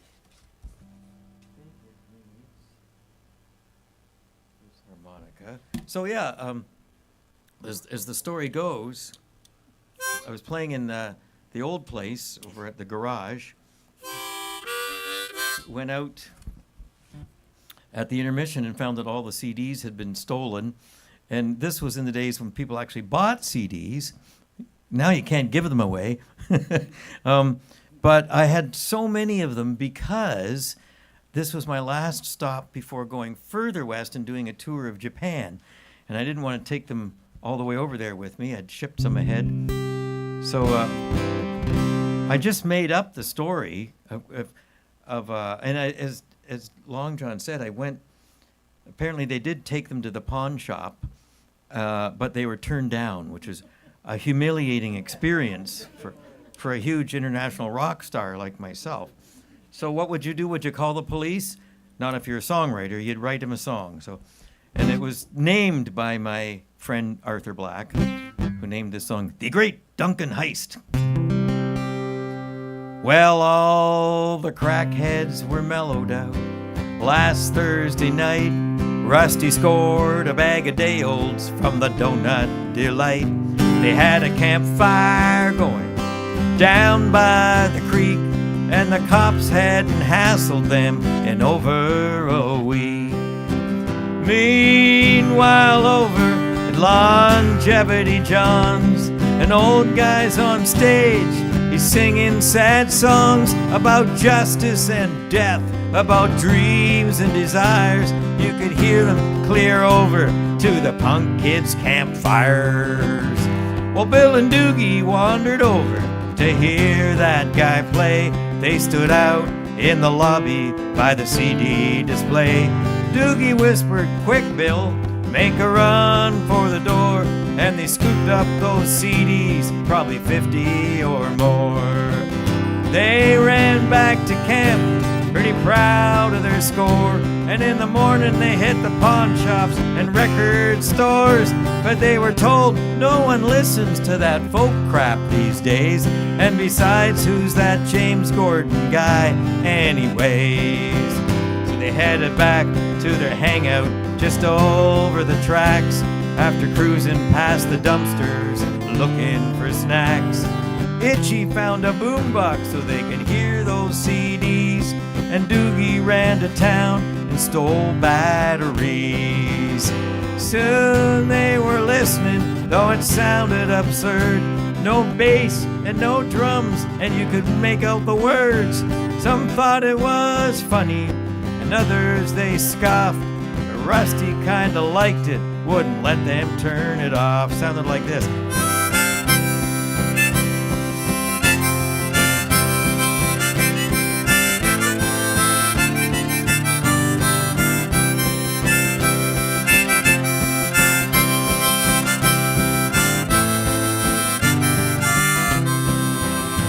So they settled down and whiled away the afternoon, listening to that old guy sing his stories and tunes. Led by those sweet mandolins and guitars, they skipped going to the mall to break into cars. Now folks are saying things are quieter in town. Spirits are up and the crime rate is down. Flowers are blooming, there's magic in the air, and that old guy's finally got fans who don't have gray hair. There it is. True story. All right. Now I think we'll try again. Now I'm going to read something from the other book I have with me. This is The Highway and I. Tales from my 40-year romance with the road. I'll pick a story for you. And if you get on my newsletter list, I'll send you a story once a month. try this one. This is from Montana and Idaho. Let's see, where would I begin? Because it's too long. Oh, okay. This is a true story. I'm playing in the Prince of Peace Church in Missoula. But I still, upon request of the promoters, failed to sing any peace songs. After the concert, the promoter drives me 3.5 hours through the Rocky Mountains to Coeur d'Alene, Idaho, where the next night I am scheduled to play at, yes, a nudist resort. I have to admit that I only took the gig for 2 reasons, and not for the exposure. I thought it would make a good story, you'll be the judge of that, and I mistakenly thought that nudist resort meant that the patrons would be out doing their thing in the great outdoors in a natural setting, not sitting naked in a theater watching a folk singer. The promoter had braced me for the event by showing me nudist magazines the day before. These publications were filled with pictures of impossibly fit and happy couples walking along isolated beaches, staring at sunsets, lounging on sailboats, perched on mountain peaks, or frolicking in outdoor hot tubs. It all looked reasonable to me. On our long drive, the promoter and his wife outlined what I might expect, and we arrived after midnight at a lovely mountain retreat where they led me through darkened halls to a pleasant room. They bid me good night and asked me to meet them for breakfast at 8. Being a bit jet-lagged still and a bit apprehensive, I was late arriving in the dining room. It was full. Everyone was all together in their all-togethers. Naked people sitting at chairs and lining up at the buffet table. The picture before me was not quite like those magazines. For one thing, this was Middle America, where everyone has supersized their middles. For another thing, the average age was over 60. For the women, I kept pictures. They all looked like Aunt Bee from the Andy Griffith Show, I thought. A group of women were gathered in the kitchen preparing food, looking for all the world like United Church ladies, except for one obvious difference. They were all wearing rubber gloves for sanitary reasons, but nothing else. I was the only person in the room from what they condescendingly called the textile world. But they didn't seem to mind an alien intruder. They were all quite pleasant, relaxed, and jovial. Gathered around long communal tables, the chatter was mostly about the recent election. I kept my mouth shut and my clothes on, for most of these nudists had more than just red necks. At one point, the talk turned to bargain hunting at Walmart. One lady mentioned the recent scandal where Walmart had been taking out life insurance policies on older employees without telling them. Others mentioned their questionable hiring practices and their poor record as corporate citizens.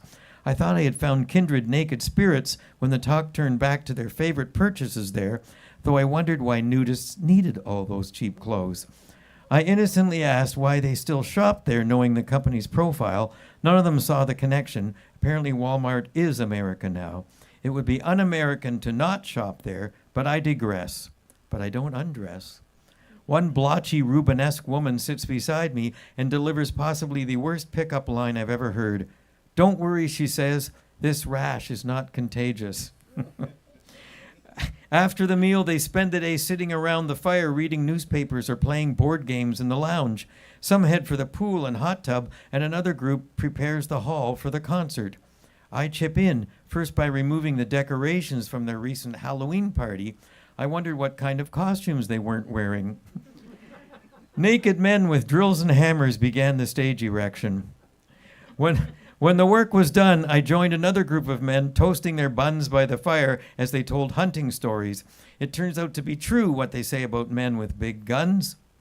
In the afternoon, I tramp the hills and valleys around the resort without meeting a soul. Then I gather my courage and nothing else before heading for the pool. A large sign in the health club area says, "Nudity is required in the pool and spa. Avoid wearing lingerie and swimsuits."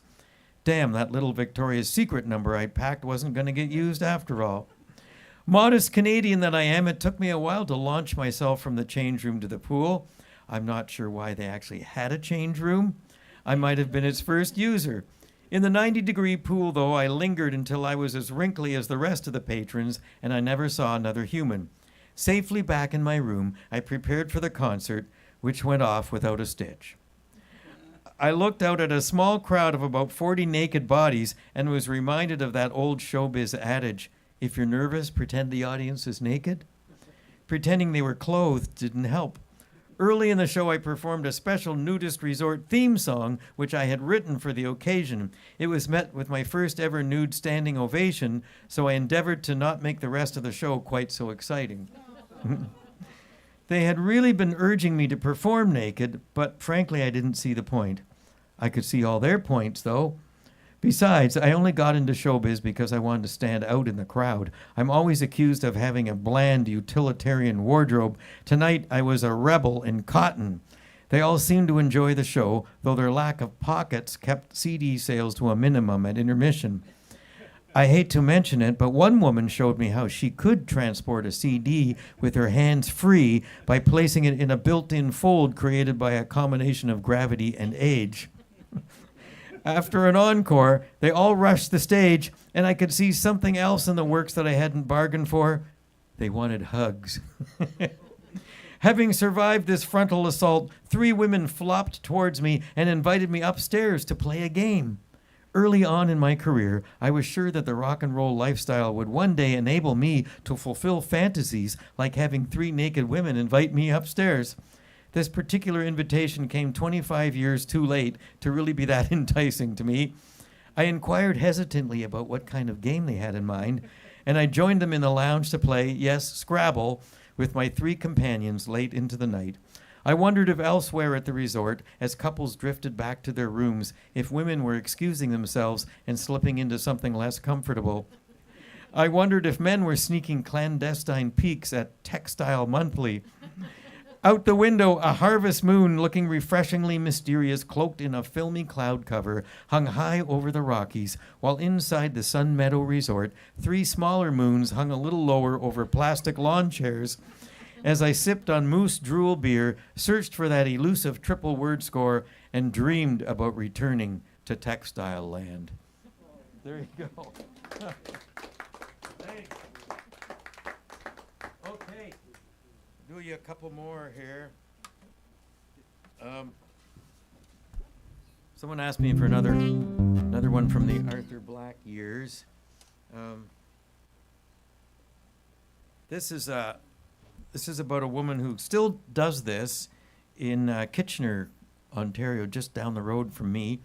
And I was on Arthur's show. Now that I think of it, I do this like 2 songs that involve knitting. Weird. But she will make you a sweater from the hair of your deceased pet. This is a real thing. And I asked her, I said, well, why does the pet have to be deceased? They're shedding all the time. Just collect the hair up. And she said, well, people don't think of it until their pet passes and they want something to remember them by. So she'll knit you a sweater. And there was actually a woman in the show I did a couple nights ago that said she knew someone that got a sweater made like this, but when she walked down the street, all the dogs would gather around. So anyway, it's a sing-along, and it's a waltz. We haven't used the lovely dance floor here. And it's called I'm Wearing Rover Now. Well, Rover was on the last of his 4 legs. He could not roll over, and he couldn't beg. He'd done his last trick, he'd fetched his last stick. Soon he'd be pushing up clover, 'cause Rover was sick. And here's the chorus. I'm wearing Rover now. I'm wearing Rover now. He didn't get better, so I knit a sweater from that good old pet. Now I know I won't forget him, 'cause I'm wearing Rover now.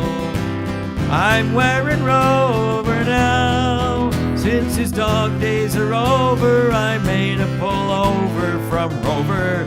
Now he's all over me now. I needed something to remember him by. I thought about stuffing that noble canine But I took a look at that dying Irish setter, and I realized that he'd make a great sweater. 'Cause I'm wearing Rover now.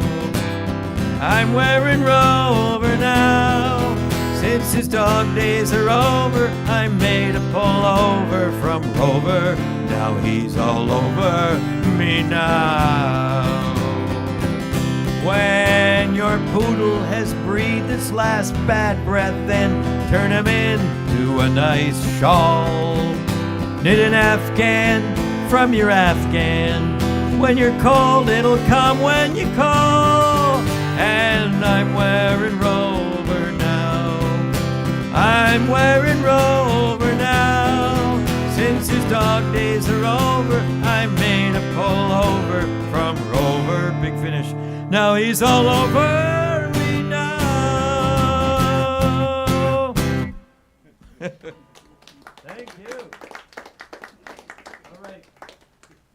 Let's see. Where's the key of G? Okay. I'm going to do you two more. I'm going to let you out early because you've been so good. This is a song inspired by my father, who passed away a couple of years ago with dementia. And turns out this is a common story.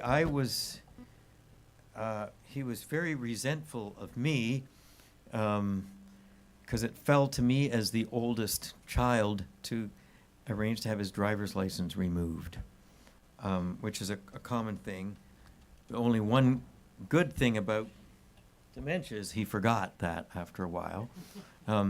But it was pretty traumatic. And I remember when the police came to take away the driver's license, he said to them, I thought it was a reasonable thing. He said, can't I just get a license to go to the hardware store? Because that's the only place he went. And they said no. But it turns out this is in Rockwood, Ontario. And you'll see them, maybe this happens in British Columbia too, but some of his old buddies told him that, well, you don't need a license to drive a tractor. So you'd see them out on the sides of the roads in their tractors.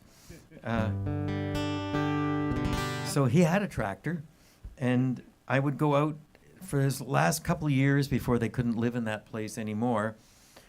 Every time I went out to visit, he'd be sitting in this rickety old lawn chair beside his tractor. And I said, what you doing, Dad? And he said, I'm fixing the tractor. And he was, up here, he was fixing that tractor. So that sort of inspired this song. I changed his name, and then, of course, I told you it was about him, so it doesn't make any sense. But I named him Angus MacLean. I needed a rhyme for pain. On that awful day, they took my license away. They might as well have taken me out back and shot me. Bit by bit they steal everything that makes me feel like a man. Time has tracked me down and caught me. Well, the auctioneer, he's on his way here to take everything except my pain. What am I bid? How much to get rid of one old man named Angus MacLean? They're gonna take me away to that old folks' place, put me in a hog pen to die in. And when they try to say, Angus, it'll be okay, I still got enough upstairs to know they're lying. Well, the auctioneer, he's on his way here to take everything except my pain. What am I bid? How much to get rid of one old man named Angus MacLean? can't separate the land from an old farming man. We're made of the same damn dirt. Might as well auction me, and maybe we'd know what an antique like me was worth.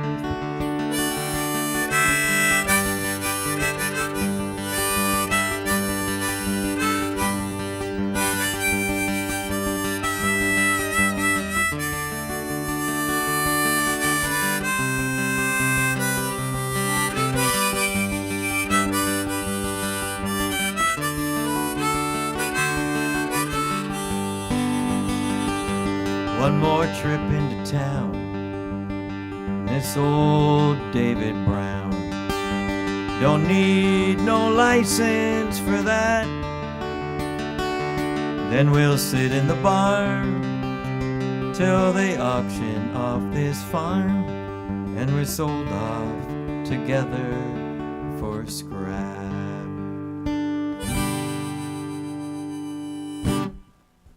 Thank you. All right. Okay, gonna do you one more. Thank you so much for coming out, and thanks to Ted Cadillac here on the sound. Great job. And to Longevity John for putting up with me yet again. And yeah, it's a great thing they have going here. Get ready for the 472 days of July that he's got coming up. And yeah, and check out if you get on that newsletter, you'll get a story and you'll become aware of where I am at all times in case you need to avoid me for any reason. And nice to see some familiar faces. It's great.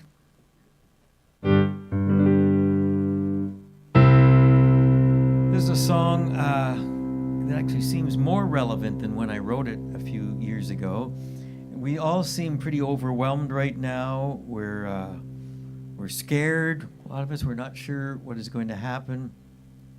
And I think the perspective that can hold us moving forward is that we think if we fall, there's a cycle. We will probably rise again. And we just have to work towards rising.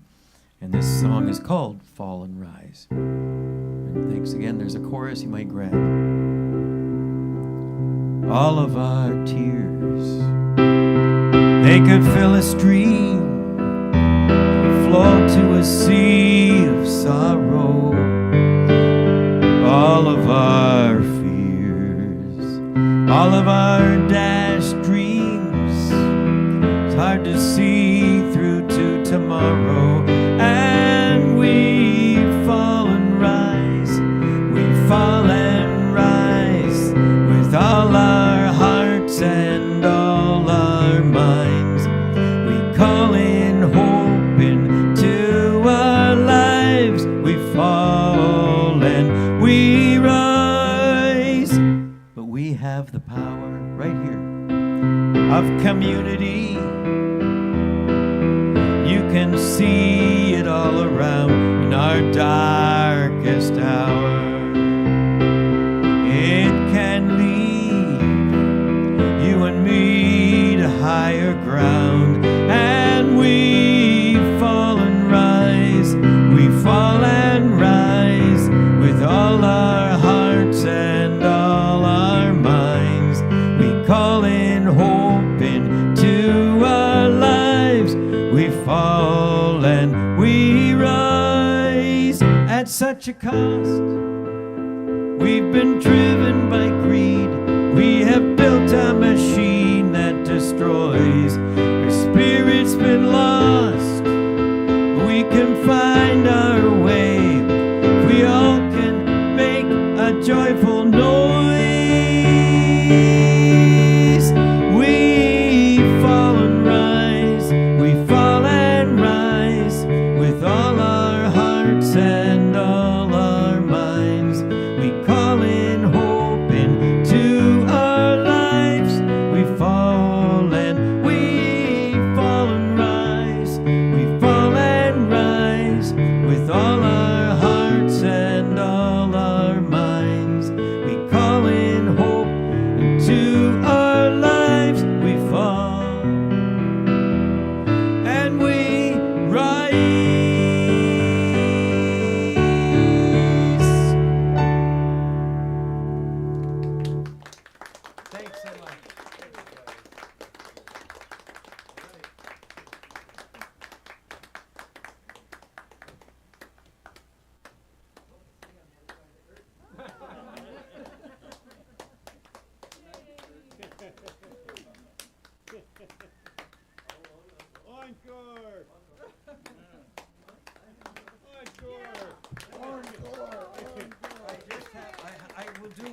I think that's the most pathetic encore request I've ever seen. Encore. Yeah. Okay. That's another British Columbia one then I'll end with. Let's see. This is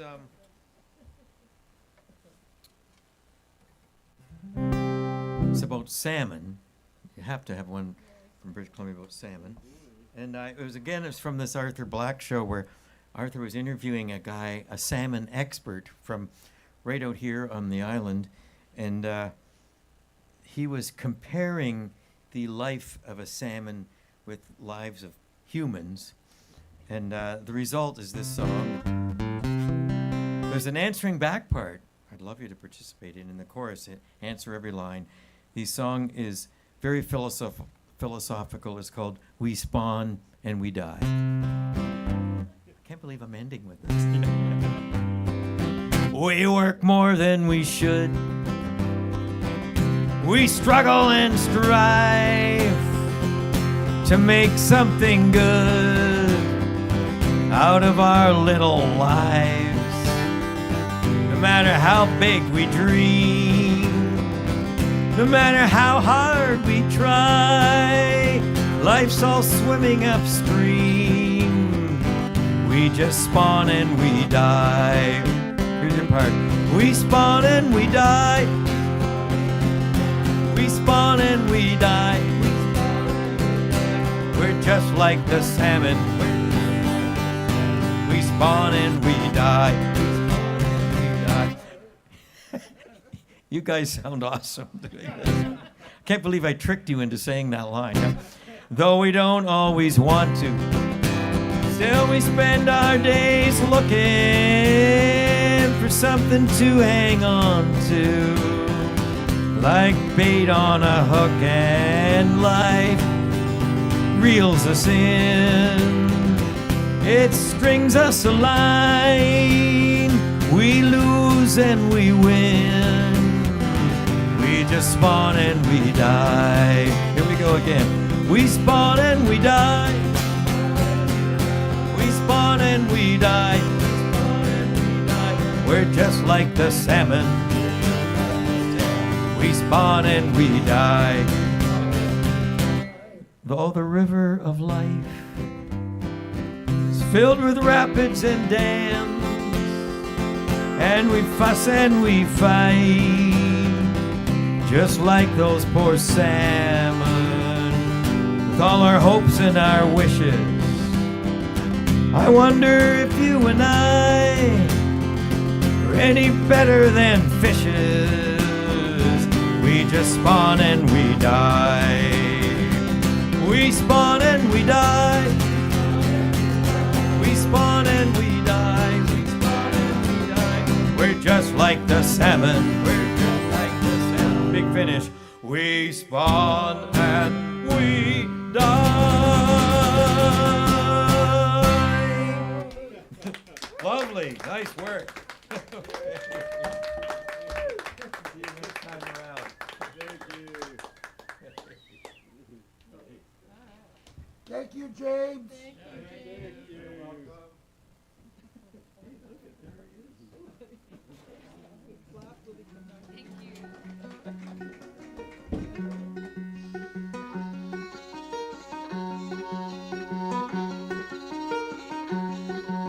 Oh, little mockingbird sitting on a wire. You got a lot on your mind these days. Every song you sing, it's like preaching to the choir. They disregard every word you say. So go and don't you look back. Don't you know I'm gonna cut you some slack? You get $1 in the jar and tip of the hat. Oh, little redbird flitting through the trees, I could swear you've been following me. I know what they say about that. Down the road, the skies are looking black. I know I got trouble up ahead. Won't you fly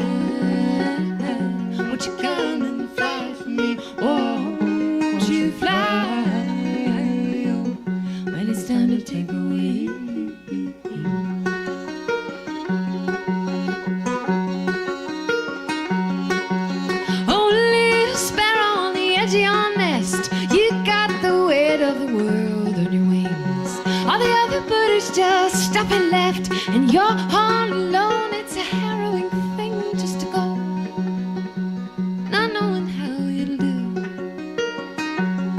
But you were born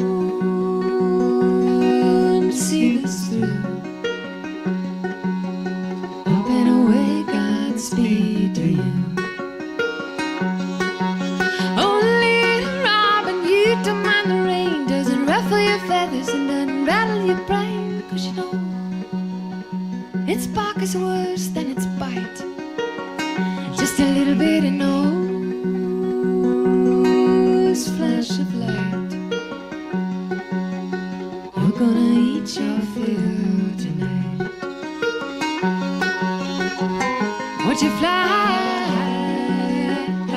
Won't you come and fly for me? Oh, won't you fly? When it's time to take away.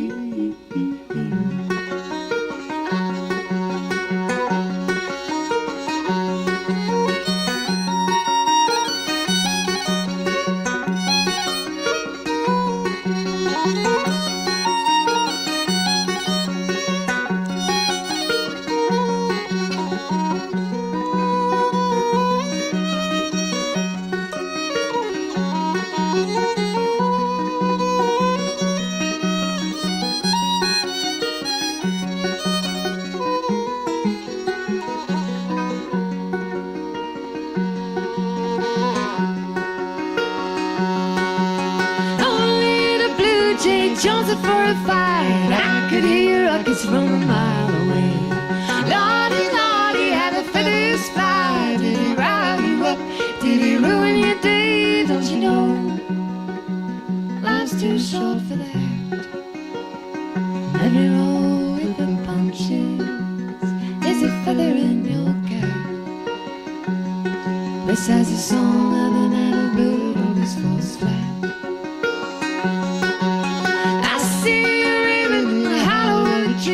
Hiding all the goodies that you stole from me, you know. All the glitters and gold. Don't you go believe the lies you've been sold. All you got there is a pocket full of change. Won't you fly? Won't you come and fly for me? Oh, fly when it's time to take away.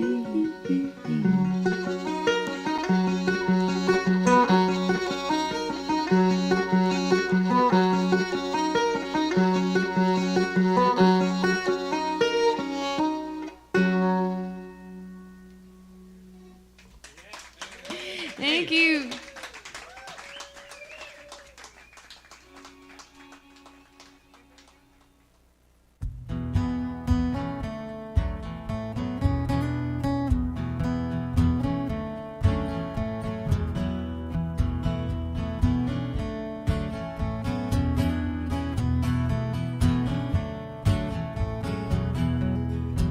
I feel alright just talking about it.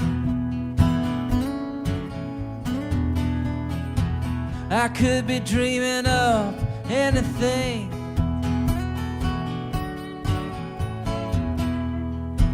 I need something that'll get me started. I want nothing if it ain't something beautiful, something true, something that'll break my heart in two, something beautiful.